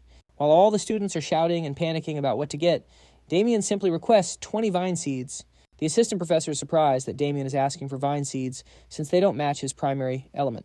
But Damien just replies that he doesn't have a primary element, which means he can still use plant magic. Asta is surprised to see this, not expecting the nonchalant Damien to be preparing so seriously. At the same time, Asta is eager to see if this will be the moment Chenby finally breaks out of his shell. Once they're done with preparations, Perun tells them he is assigning starting locations and that they should check the board for their names. Asta checks to see where he's been placed and realizes he's been assigned to starting point 3. He looks around and sees that his 2 friends have been assigned to different starting points. Looking around his group, Asta realized there were 6 other guys here whose names he didn't even know. A moment later, a pompous noble flanked by his 2 cronies strutted up to Asta. He introduced himself as Debay, noting that Asta seemed decent with a blade and had a proposition for him. Asta casually told him to spit it out, so Debay revealed his plan to buy the bracelets of any students who get eliminated. He offered a generous 30 gold coins for each one. He then declared that Asta and his 2 friends were exempt, meaning he was ready to hand over 90 gold coins right away. Asta's eyes widened at the offer. 30 gold coins was what a peasant family might earn in a whole month. Debay smirked, expecting the poor commoner to eagerly accept. Asta could see right through Debay's plan. It was a way to protect himself. And honestly, it wasn't cowardice. It was the art of using your resources to your advantage. And since these guys were rolling in money, why not just throw it at their problems? Just then, Asta cocked his head. "Why did you only calculate 90 gold?" he asked. Debay figured the amount was too low and immediately offered to add 5 more coins each, bringing the total to 105. Asta just smiled. "That still doesn't add up," he said, suggesting they redo the math. After all, there were 3 other guys on Debay's team, making a total of 6. With a sly look, Asta asked, "Why did you leave the price of your own life out of the equation?" By his calculations, the correct total should be 210 gold coins. The air went still. The trio stared back at him, their faces a mask of pure disbelief. Debay was practically fuming at the sheer audacity radiating from Asta. Gritting his teeth, Debay decided to raise the price to 40 gold coins each, thinking 35 was clearly not enough to sway him. But Asta simply used this against him again. "All right then," he said cheerfully. "The total is now 240 gold coins." Debay finally snapped, infuriated that Asta was trying to profit from a deal that could cost him his life. Seeing no way to win this negotiation, Debay decided it was better to just walk away. "The deal's off," he grumbled, turning to leave. But before he could take a step, Asta called out, "Hey, where do you think you're going?" Asta let him know that he already owed him a statement that made Debay's blood boil. "What in the world are you talking about?" he demanded. Asta explained it with a simple analogy. Imagine a carriage with 3 people and 3 packs of luggage. Even if you remove the luggage, he said, you still have to pay the fare for the people, right? With a wicked grin, Asta told him to pay up 120 gold coins, 40 for each member of his little crew. Debay's lackeys immediately puffed out their chests to defend their boss, telling Asta he was nothing. One of them got a little too brave and stepped forward, threatening to wipe the floor with him. But he quickly realized his mistake when he felt the sudden chilling shift in Asta's posture and voice. Trying to avoid a real disaster, Debay reluctantly agreed to pay the 120 gold. But just as he was about to hand it over, Asta raised the price to 160, adding that he charges nobles extra. With no other option, Debay paid up, but not before promising Asta that he would suffer for every last coin. As it was time to enter the trial corridor, Professor Perun reminded the students they'd be eliminated if their bracelet's function was disabled.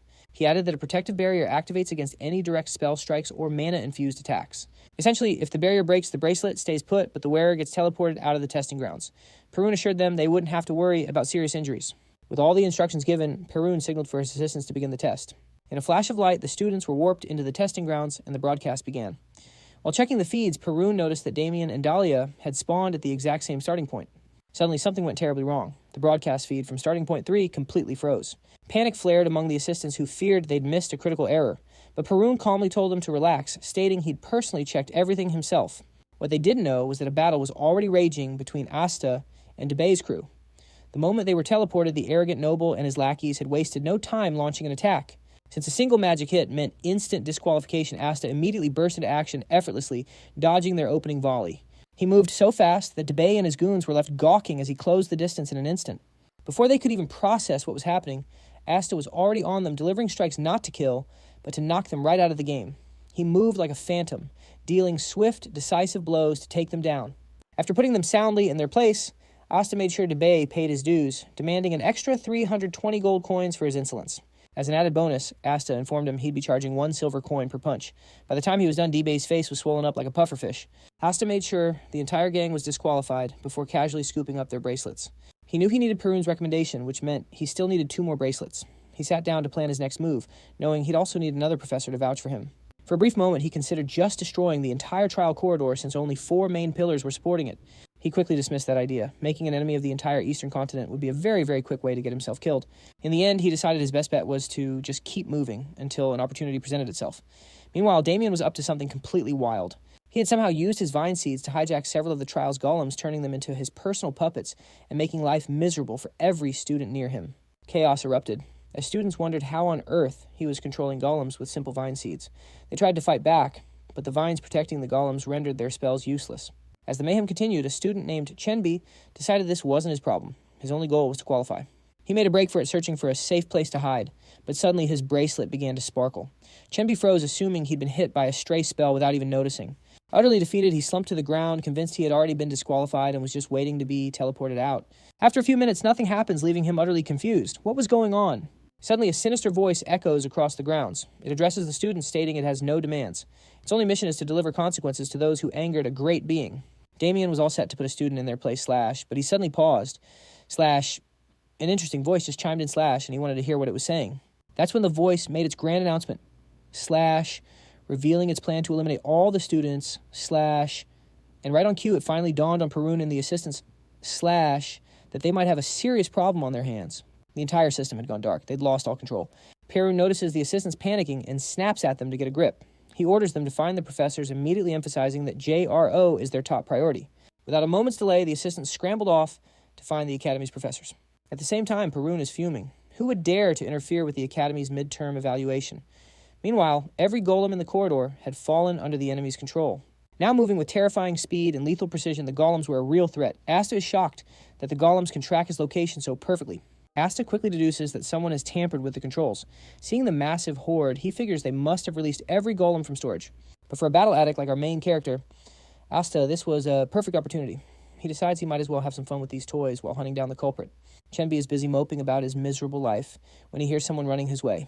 As the figure emerges from the shadows, he sees it's Asta. He's about to rush over for a happy reunion when he notices the army of golems chasing right behind him. Asta easily overtakes Chenbi, yelling for him to run for it. Just seconds into their sprint, Asta can tell Chenbi doesn't have the stamina to escape. He'd be caught in no time. Deciding to switch to Plan B, Asta tells Chenbi to give him his bracelet. Chenbi is totally confused, so Asta explains that the golems are targeting the bracelets. They're linked to the control system, basically acting like giant alarm bells. Understanding now, Chenbi hands over his bracelet and asks Asta what his plan is. Asta says he'll buy him some time to run and find Damien. He reminds Chenbi that he has a family, so it only makes sense for him to be the one who survives. The moment Asta says this, Chenbi recalls his father's words and all the encouragement his family has given him since he was a kid. Chenbi finally musters the courage to leave Asta behind, but pleads with him to make it out alive. As he flees, Chenbi tells himself he has to stay alive. His family sacrificed so much for him, he couldn't let them down. Suddenly he remembers his father calling him his proud son, and it hits him like a ton of bricks. Was he really someone to be proud of? He realized he's always been indecisive, timid, and really nothing special at all. The fact that he just abandoned his friend was the reality check he needed. With that, he decides he's done adding regrets to his life. Chenbi spins around, determination blazing in his eyes. He's not giving up. He's going to use the best magic he knows. And it's a spell his teacher left him. As he prepares the incantation, he prays that it works. The spell is called the Spear of Earth, which has a pretty cool ring to it. The spell is designed to pierce through anything like a powerful cavalry lance. Asta is still busy with the golems when he hears Chenbi call out his name. Asta turns to see Chenbi blood dripping from his nose as he channels the incredible spell. Thanks to that warning, Asta manages to dodge the destructive blast just in time. When the dust settles, a long crater is carved into the ground. The spell was so powerful that Chenbi starts coughing up blood. He collapses, but Asta catches him before he hits the ground. Exhausted, Chenbi talks about how grand the spell is, but Asta disagrees. He says it's the caster who proves how powerful a spell can truly be. Asta tells him the caster's use of the spell is what determines everything. Just then, Chenbi starts acting like he's on his deathbed. So Asta forces a potion down his throat, telling him he'll be fine. In an instant, Chenbi's strength returns, leaving him stunned. Meanwhile, Asta wonders what he's supposed to do now. He can't exactly drag Chenbi along with him. Asta takes a moment to sense the flow of mana in the area. Once he's found a safe path, he tells Chenbi where to go to find the other students. Chenbi asks Asta what he's going to do. Asta replies that he has some business to attend to. He's traced the malevolent mana to the control room, and he's excited to investigate. Asta makes his way toward the control room, and as he gets closer, he realizes he's felt this exact sensation before. He can tell it's not Declan. After thinking for a moment, it finally dawns on him. He's up against the demonic realm. The memories come flooding back. He clearly remembers the unique demonic energy that emanates from that place. Asta's expression instantly shifts into his psycho mode as he remembers that one particular guy, Friesen, is behind it all. Meanwhile, inside the control room, Friesen is overjoyed that his little experiment is working. The demonic beasts have already manifested and everything is going according to plan. His success is all thanks to the ancient artifact he's wearing on his hands. Thanks to the artifact's spatial severing sparing function, Friesen accessed the demon realm without any issues and seized complete control of the facility. Friesen is celebrating his success when his partner standing behind him questions his methods, asking if he really proceeded with such an uncertain plan. Friesen simply tells the man that by creating this demonic energy, he has fulfilled their contract. The man finally steps out of the shadows, his mouth covered by a mask. He gives Friesen free rein to do as he pleases with one simple condition: a certain professor must be utterly disgraced. Friesen bows his head, addressing the man as the great hound of House Weimar. The hound scoffs, warning Friesen never to speak his family's name with that filthy mouth of his. Deep down, a silent rage burns within Friesen. To be forced to bow before this oaf whose family is merely a vassal to the great house Declan. But Friesen endures this humiliation for one reason. Weimar has promised him a laboratory for his experiments. For that prize, he'll swallow any dishonor the hound dishes out. Besides, his efforts have paid off. He and his followers have finally formed their own forbidden magic sect, calling themselves Salvation. Suddenly, the hound interrupts his thoughts. How much longer to take full control of the core? We have a student approaching. Instead of fear, a twisted excitement glints in Friesen's eyes. His very first test subject has arrived. He's dying to see what happens when someone is exposed to a high concentration of demonic energy. Common knowledge dictates they should simply die. But Friesen knows better. The ancient texts tell a very different story. Apparently, on those who possess mana or ether, the energy works differently. It forges them into a monstrous human beast. Meanwhile, Asta finds himself trapped. He can't turn back because of the golems behind him, and a swarm of demonic beasts blocks the path ahead. Caught in a deadly dilemma, Asta decides to push forward. Friesen is still smirking until something about Asta seems off. A confident smirk spreads across Asta's face as he declares, "I'm coming for you!" Friesen's smile instantly disappears. The hound asks if he's seen Asta before. Friesen denies it, demanding to know who this kid is. He starts to tremble, wondering how this nobody could possibly know his name. In a sudden move, Asta reveals a handful of bracelets he's collected. He flashes towards the demonic beast with blinding speed, slapping the bracelets right onto their bodies. This brilliant move instantly turns the demonic beast into targets for the golems. He's set them up to destroy each other, leaving a clear path for himself without lifting a finger. Friesen clutches his head and lets out a frustrated roar as he watches his creations tear each other to pieces. However, Friesen soon realizes he has a much bigger problem. Asta is now sprinting through the barrier, heading straight for the control room. Before the hound can even react, Asta is inside the room. He looks at Friesen and says, "It's been a long time. I've been waiting to see you." Elsewhere, Chenbi and Damien have regrouped. Chenbi almost has a heart attack when he sees the trail of destroyed golems Damien left behind. Other students are with them, and Dahlia asks Chenbi how he found them. In that moment, it all clicks for Chenbi. The golems aren't just wandering around, they're tracking the bracelets. Chenbi frantically tells the others, but they don't buy it. They accuse him of trying to trick them so he can steal their bracelets. Chenbi is stunned. "Are you serious with all this going on? Who gives a damn about some bracelets?" Chenbi explains that the bracelets are linked to the control room, essentially acting like a homing beacon for the golems. One of the students scoffs, "And you figured this out all by yourself?" Chenbi shakes his head and replies, "No, it was Asta." The moment he says the name, a girl starts laughing at him. "You mean to tell me that piece of trash tricked you into throwing your bracelet away?" Another guy chimes in. "You're just scared of failing alone, so you want us to fail with you?" The student continues to insult Asta, but Chenbi clenches his fist, knowing exactly what Asta is capable of. Before Chenbi can retort, Damien's calm voice cuts in as he begins to speak about the first time he met Asta. "That first meeting defined our relationship," he says with conviction, "and that's why I trust him." With that, Damien rips the bracelet off his wrist and throws it to the ground, telling the others they can have it. He then looks at Chenbi and says, "Let's go." Chenbi is completely stunned by Damien's unwavering loyalty, forced to rethink everything he knew about him. Back in the control room, Asta tells Friesen how much he's wanted to kill him, but Friesen is just confused, insisting he's never even met Asta. Friesen scurries behind his bodyguard, pleading, "You're supposed to protect me." The hound glances at him. "Are you absolutely sure you don't know who this is?" Friesen swears he has no connection to Asta, so the hound finally decides to step forward, honoring their contract. The hound reveals his terrifying weapon, a wicked chainsword, and snarls, "I'm going to erase you without a trace." But Asta already knows who the hound is, recognizing the Weimar family crest. They are a renowned family, famous for a piercing power that rivals a master archer. However, they raised one of their children in secret, grooming him for a special purpose. That child is the hound, a living weapon who acts as a true hunting dog on the front lines. Asta looks at him and asks a simple question. "Why are you sticking with a piece of trash like Friesen?" The hound is shocked that Asta knows his family name. "How do you know who we are?" he demands. Asta simply ignores him and asks the same question again. At this point, the hound assumes the fear of death has driven Asta insane. "What would you even do with that information?" He scoffs, but Asta just keeps repeating the same question. Agitated, the hound angrily lashes out with his weapon. Asta dodges it with ease and calmly asks the question one more time. Asta is slowly getting closer. The hound smirks, planning to use the weapon's retrieval spell to catch Asta off guard. But to his utter disbelief, Asta's hand shoots out and snatches the weapon right out of the air. Now they are face to face. Asta looks him in the eye and says, "I've raised dogs before. They get agitated when you repeat the same sound over and over." The hound's face twists in fury. He can't believe this brat is comparing him to an animal. "But I'm just telling you what you are," Asta says coldly. Before the hound can even react, Asta strikes him with his own weapon. Seeing this raw fear grips Friesen. He screams at the hound, "You can't lose to some unknown brat." But it's too late. The hound is completely under Asta's control.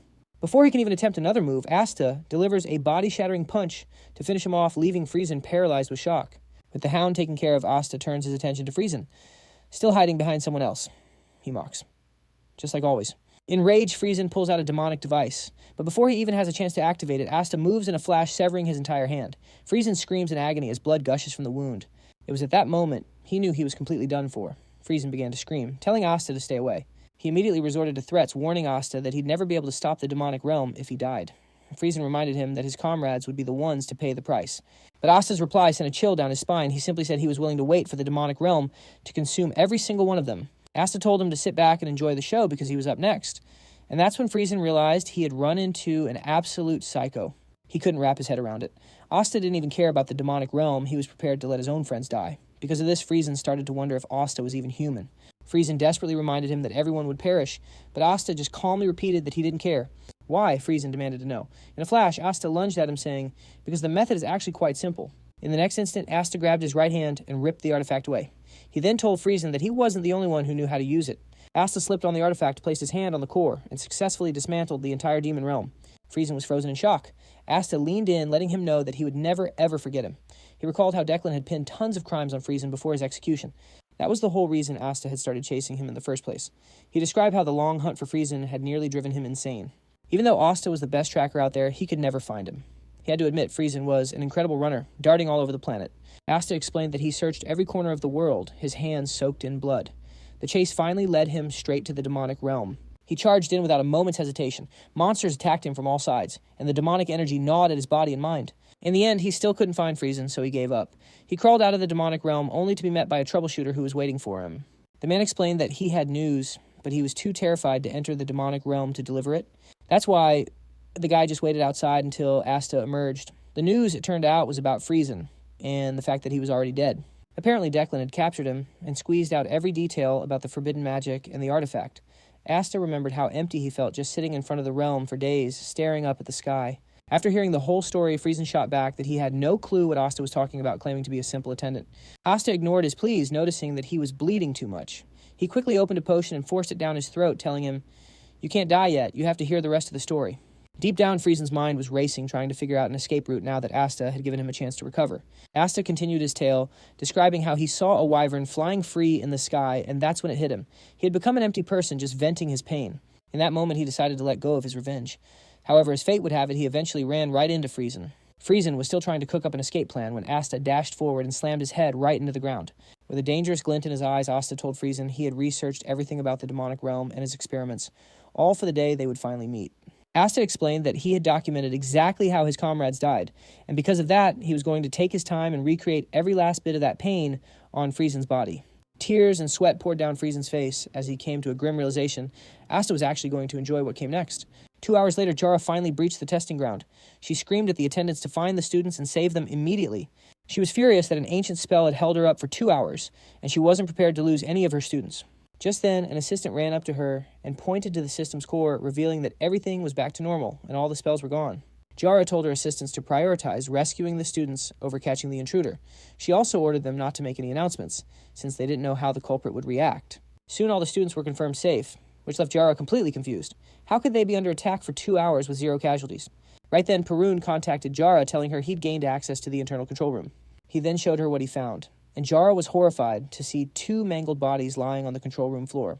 Jara wondered who could have committed such a brutal act, and suddenly she remembered the profile she had seen just the other day, Asta's. As Jara turned around, she locked eyes with Asta himself. She could tell instantly that he was hiding something. Moments later, the headmaster arrived, saying he came as quickly as he could. Jara was shocked that the headmaster had traveled all the way from the eastern outskirts of the continent in such a short time.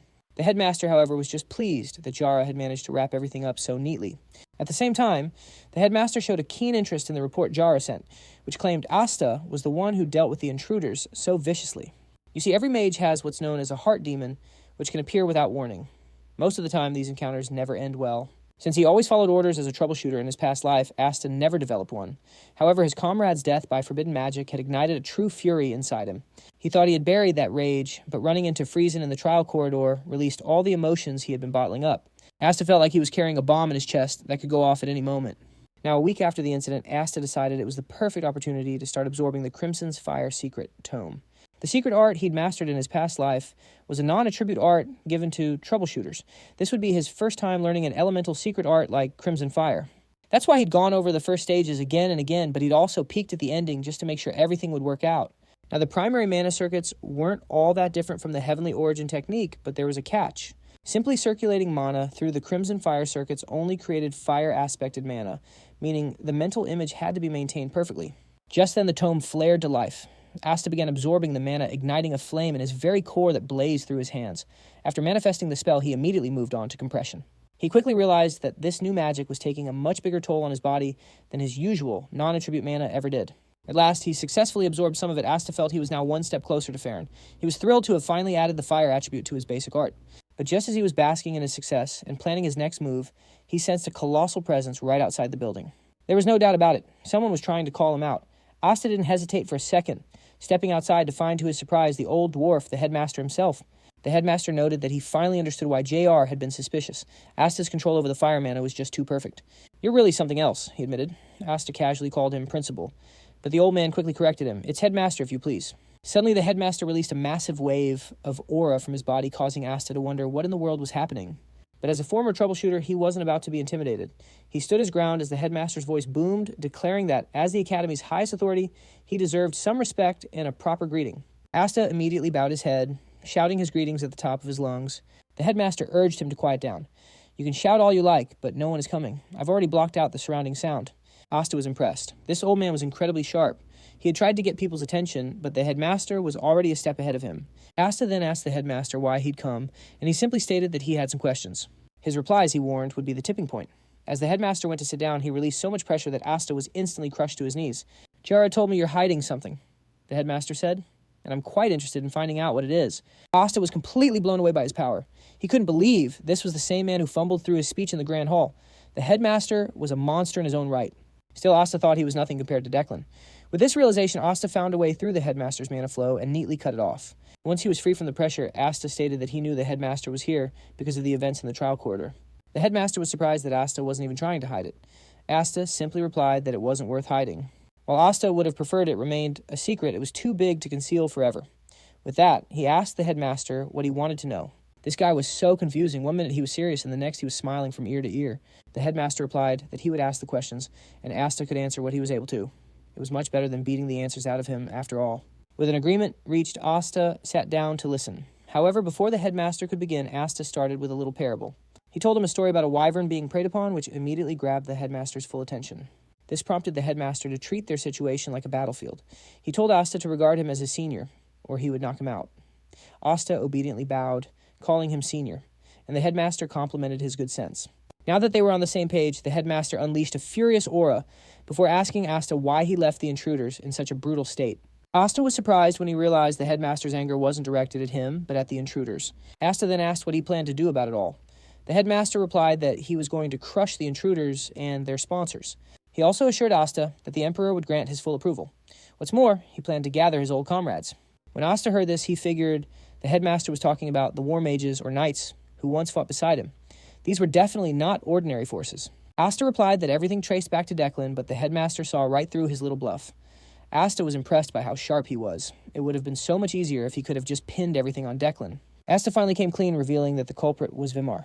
The headmaster demanded to know if both were from the Vimar family, but Asta clarified that one of them was Friesen, a Magatech engineer. The headmaster wanted to know if Asta had evidence, and Asta teased him, asking if he was supposed to spoon-feed him everything. The headmaster couldn't believe how cheeky this kid was. Asta then calmly explained everything to him. In the end, he answered as best he could without mentioning his regression or the grimoire. Even with his explanation, Asta could sense just how furious the headmaster truly was. After the headmaster finished venting, he mentioned he heard Asta wanted to build a tower. He then offered to fill the entire first floor with books for him. Asta was delighted to hear this and thanked the headmaster for his cooperation. The headmaster then told Asta he was willing to give him the admission ticket, provided he did him a small favor. The moment Asta heard that, he knew he might be in for some trouble. The headmaster could see Asta's worry and urged him to cheer up. He said the favor could wait and then presented him with an artifact that could construct a demonic realm. The headmaster admitted it might be dangerous, but he believed its spatial severance ability would be extremely useful for the library Asta wanted to build. Asta couldn't argue with that. An artifact like this was incredibly useful. If even the Academy's professors couldn't crack it, Asta knew this artifact was the key to defending the tower. But there was one tiny problem. He knew next to nothing about Magitech. Fortunately, the headmaster had the perfect solution. Professor Yara. He promised to put in a good word for Asta, assuring him she was completely trustworthy. But Asta had a feeling she'd be far more curious about his true identity, unlike the headmaster, who seemed content to ignore it. To get ahead of that, the headmaster cooked up a brilliant cover story just in case. The next day, as Asta was studying Damien, and Chenby appeared out of nowhere, and Asta's jaw nearly hit the floor. Had they really packed on that much weight in just 1 week? He was even more surprised to see how popular the duo had become with the other students. Chenby explained it was all thanks to Asta's tip about the bracelets in the trial corridor. Everyone was incredibly grateful for the help. They were showered with gifts, even getting powerful elixirs from other students' parents. Chenby tried to thank Asta, but he just waved it off, insisting that Chenby had won everyone over on his own. Asta pointed out that Chenby was the one who made it happen all by himself. Curious, he then asked what exactly Damien had been up to in the corridor. Chenby's face lit up, explaining that Damien had used his plant magic to bind a golem He basically put it to work, controlling a whole squad he hilariously named Cerberus 1, 2, and 3. Just as they were settling in for a real chat, Professor Jara appeared. Her message was simple. She wanted to see Asta in her office right now. Once in her office, Jara cut right to the chase, asking if he knew why he was there. Asta smirked, guessing it probably wasn't for a counseling session. She confirmed he was right. The headmaster had already filled her in on the official story. Apparently, Asta was the descendant of an ancient war mage. She also brought up Weimar as the culprit behind the incident. Asta immediately agreed, adding that they were all trash, Declan included. He couldn't help but be impressed. The headmaster really had thought of everything. The headmaster's plan was genius. Instead of a suspicious disguise, Asta would be a wandering descendant of a war mage hiding his identity. A war mage who conveniently had a major grudge against both Declan and Weimar. This cover story fit perfectly with Asta's own goals. Jara admitted the story had a few holes, but since the headmaster had vouched for him, she wouldn't press the issue. She promised to provide cover for him, making it clear she could tell he wasn't a danger to the Academy. Suddenly, Asta decided to spice things up. His eyes drifted for a moment. It was before he bluntly told her that she was way, way older than him. A vein nearly popped on Jara's forehead, but she managed to reel in her anger. She rationalized that he must have been trying to give her a compliment in his own weird way. And so she calmly accepted it. Changing the subject, Jara complimented Asta in return. She acknowledged that without him, the students in the trial corridor would have been lost. Seeing his chance, Asta revealed his plan to build a library and asked for her support with publications. Without a moment's hesitation, Jara agreed and Asta let out a huge sigh of relief. Just like that, he'd secured the 3 academic connections he was aiming for. Jara then shifted to the real reason for their meeting the artifact. She warned him that researching it would be a very long process. There were risks, of course, but that wasn't the biggest issue. They could always destroy it if needed. No, her main concern was the powerful people who would stop at nothing to claim the gauntlet. She was talking about the forbidden magic cabal known as Salvatium. The name meant absolutely nothing to Asta. Jara explained that they were a union of mages who practiced forbidden magic. While their methods varied, they all shared one terrifying goal, to bring back the demonic realm. She was almost certain that Friesen had been one of them, since he was the first one who came close to making that nightmare a reality. And with Friesen gone, Jara warned Salvatium would now be coming for Asta to get that artifact back. Their persistence was on a level that could even rival Declan's. Even without knowing the true extent of his power, she told him frankly, there was a very real chance he could die. But hearing this only made Asta's grin wider. He wasn't scared at all. In fact, the thought of fighting Salvatium filled him with excitement. He'd find them first and send every last one of them to hell. Jara was taken aback by the strangely joyful yet dangerous look on his face. Without another word, Asta pulled out the gauntlet and handed it over for her to research. Jara took it, promising she would. But suddenly an assistant burst into the room, his face pale with worry. He delivered the news Farron, the head of House Declan, was here at the Academy. A jolt of pure shock shot through Asta. The entire academy erupted into a quiet panic. Slash, the headmaster ordered everyone to their positions. Slash, students were rushed to their dorms as security went on high alert. The headmaster and Jara stood ready, waiting to greet the head of Declan. This was the headmaster's first time meeting the man who became head of his house at just 30 years old. Slash, all thanks to his incredible accomplishments. Of course, everyone also knew that under his leadership, the family's atrocities had only grown. Slash, but the headmaster resolved to judge the man for himself, not by rumors. Still, the headmaster was already displeased. Declan was arriving on horseback. Slash, it was an unspoken rule that everyone, no matter how famous, walked onto academy grounds. Declan finally reined in his horse before the waiting professors. Slash, his first words were, "Is it time yet?" Slash, the headmaster was completely baffled and asked him what he meant. Declan casually mentioned the attack on the trial corridor. Slash, playing along the headmaster, replied that those were just unconfirmed rumors. The headmaster was fuming inside. He knew the Declans were responsible, Slash, yet here was their leader acting completely innocent. A chilling artificial smile spread across Declan's face. Slash, he announced that he had come to offer his assistance. As he spoke, he opened his pocket dimension, revealing he'd already captured the culprits. Inside were the severed heads of the attackers. Slash, with Weimar's front and center. Declan boasted that he'd done a thorough job eliminating not just Weimar, but his children too. Watching all of this unfold from a nearby rooftop, Asta wasn't surprised at all. Slash, Declan, silencing Weimar was predictable. Slash, but the timing, it was just a little too perfect.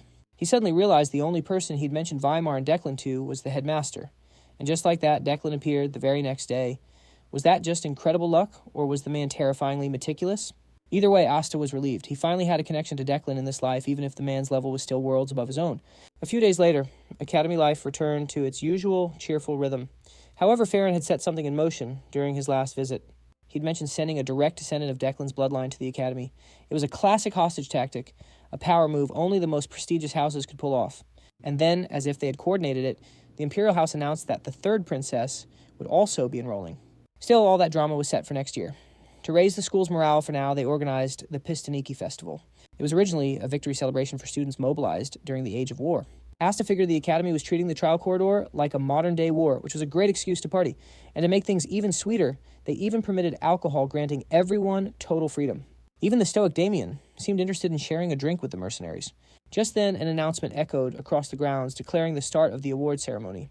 Anyone interested was told to gather in front of the Sage Hall. Damien couldn't have cared less, but Asta made sure to drag him along anyway. He was buzzing with excitement to finally collect the rewards for his hard work. After the headmaster's long-winded speech finally ended, they moved on to the main event, the awards. The recipients were called to the stage one by one. The list started with Dahlia, followed by Damien, and then Evelyn. Shenbi and Asta were on there too. As the five of them walked towards the stage, Asta was completely stumped. What in the world did Evelyn do to earn an award? The fact that he had no memory of her from his previous life was starting to worry him. Asta just had to assume she did something incredible during the trial corridor that earned her a spot up there. When it was Asta's turn, he was presented with a top-grade elixir in a lavish box by the headmaster himself. After the ceremony, Asta and his friends spent the rest of the day running around the school having a blast. That night, the academy launched a brilliant fireworks display that captivated everyone. Asta thought it was a huge waste of money, but he secretly decided he'd do the same on the day he finally builds his own library. He imagined watching it from the very top of his tower. His grand plan was to hold a festival lasting an entire week, followed by his own sage ascension ceremony. The next morning, the headmaster's white owl delivered a message directly to Asta. It told him to meet at the usual place. Asta immediately leaped out the window and dashed toward the arranged location, an old deserted building once used by troubleshooters.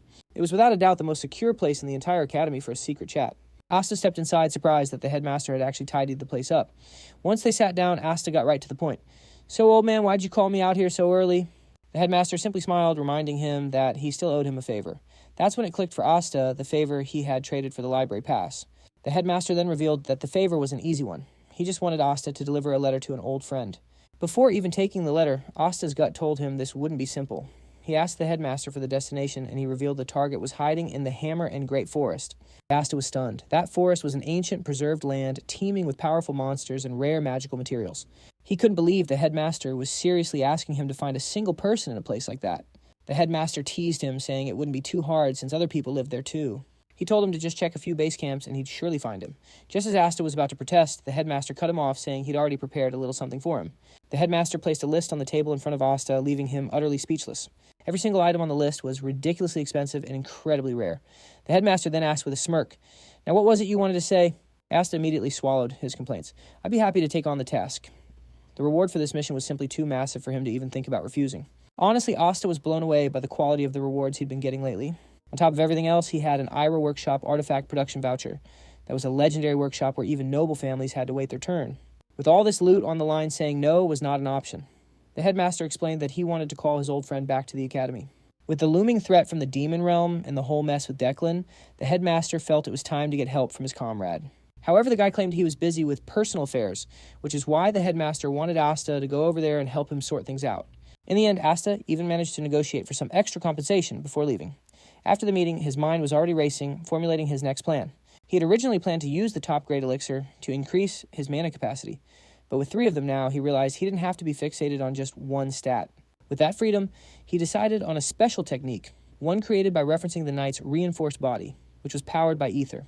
The technique was known as Mana Body. It was a skill that would let him shatter the limits he faced as a troubleshooter in his past life. The thought of finally upgrading his frail body filled him with glee. He was already a mage, and now he was about to gain the physical prowess of a knight. Without wasting a moment, Asta sat down to absorb one of the top-grade elixirs. He used the same breathing method, but this time he poured every single drop of the elixir's mana directly into his physical form. He felt the energy soak into every joint, muscle fiber, and nerve cell. A minute after taking the firebrand, a scorching heat ripped through Asta's body. Yet he gritted his teeth, maintained his focus, and shattered that first limitation. He moved cautiously, circulating the mana through his entire body instead of just the circuits. Then he forced that energy into his very muscle fibers, pushing his physical form to its absolute limit. The pain was so intense he felt like he was being torn apart from the inside. For a moment he wanted to stop, but he forced himself to keep going. He burned through every last drop of energy, and in the end he did it. He'd finally achieved perfect mana control. In fact, he felt like he had soared far beyond his original goal, even if his durability couldn't handle the full output. Yet he was sure his reinforced body wouldn't lose to a knight. He chuckled, thinking he was going to be a real problem for them once he was fully grown. Now Asta decided it was time to test his body's regeneration. He made a small cut, expecting the 15-minute healing time from his past life. But to his utter amazement, the wound sealed itself in the blink of an eye that was some serious troll-level regeneration. Asta couldn't believe he'd scored such an amazing bonus skill. He figured if he added the Healing Light Tome from WGI, he'd be basically invincible, just like Damien the Monster of Blandor. That's when he noticed a tiny droplet of his blood on the floor, and felt a faint presence of mana inside it. He focused his will on it, and to his surprise, the droplet shined with a brilliant light. It was proof that his blood itself reacted to mana. He realized the Blandor family's healing arts would reach a whole new level if he could get this right. The tome even contained a proliferation formula for regenerating flesh and blood. Asta considered asking why about it, but immediately shot that idea down. He wanted absolutely nothing to do with that guy. Instead, Asta decided he'd just talk to Lance about it since she was scheduled to visit for a parent consultation very soon. Shortly after, Lance appeared, expressing her relief that Asta and Daman were both safe and sound. She asked if anything was wrong, but Daman assured her everything was going great. Lance then mentioned that Gamo had a message for them about the Blandor inner lake construction and statue design that Daman had proposed. Lance admitted that while the proposal was detailed and impressive, Gamo hadn't approved it. Daman's face fell, but Lance told him there was still a way. If he could place within the top 16 overall in the Academy's midterm evaluation, she'd have the leverage to negotiate with Gamo on his behalf. The moment she finished her sentence, Asta saw her entire game plan crystal clear. Lance then cheerfully told Daman not to worry, since he had Asta and Shenbi to help him out. She then promised the two of them a bountiful reward if they helped Daman succeed. Asta knew he was being cleverly backed into a corner, but he had no choice. He needed that proliferation formula, and right now, Lance was his only path to get it. With that, Asta assured Lance that he would definitely help, and that everyone is the end of the chapter. If you like this video, type next part in the comment section below. Also, don't forget to subscribe, hit that bell, and smash the like button.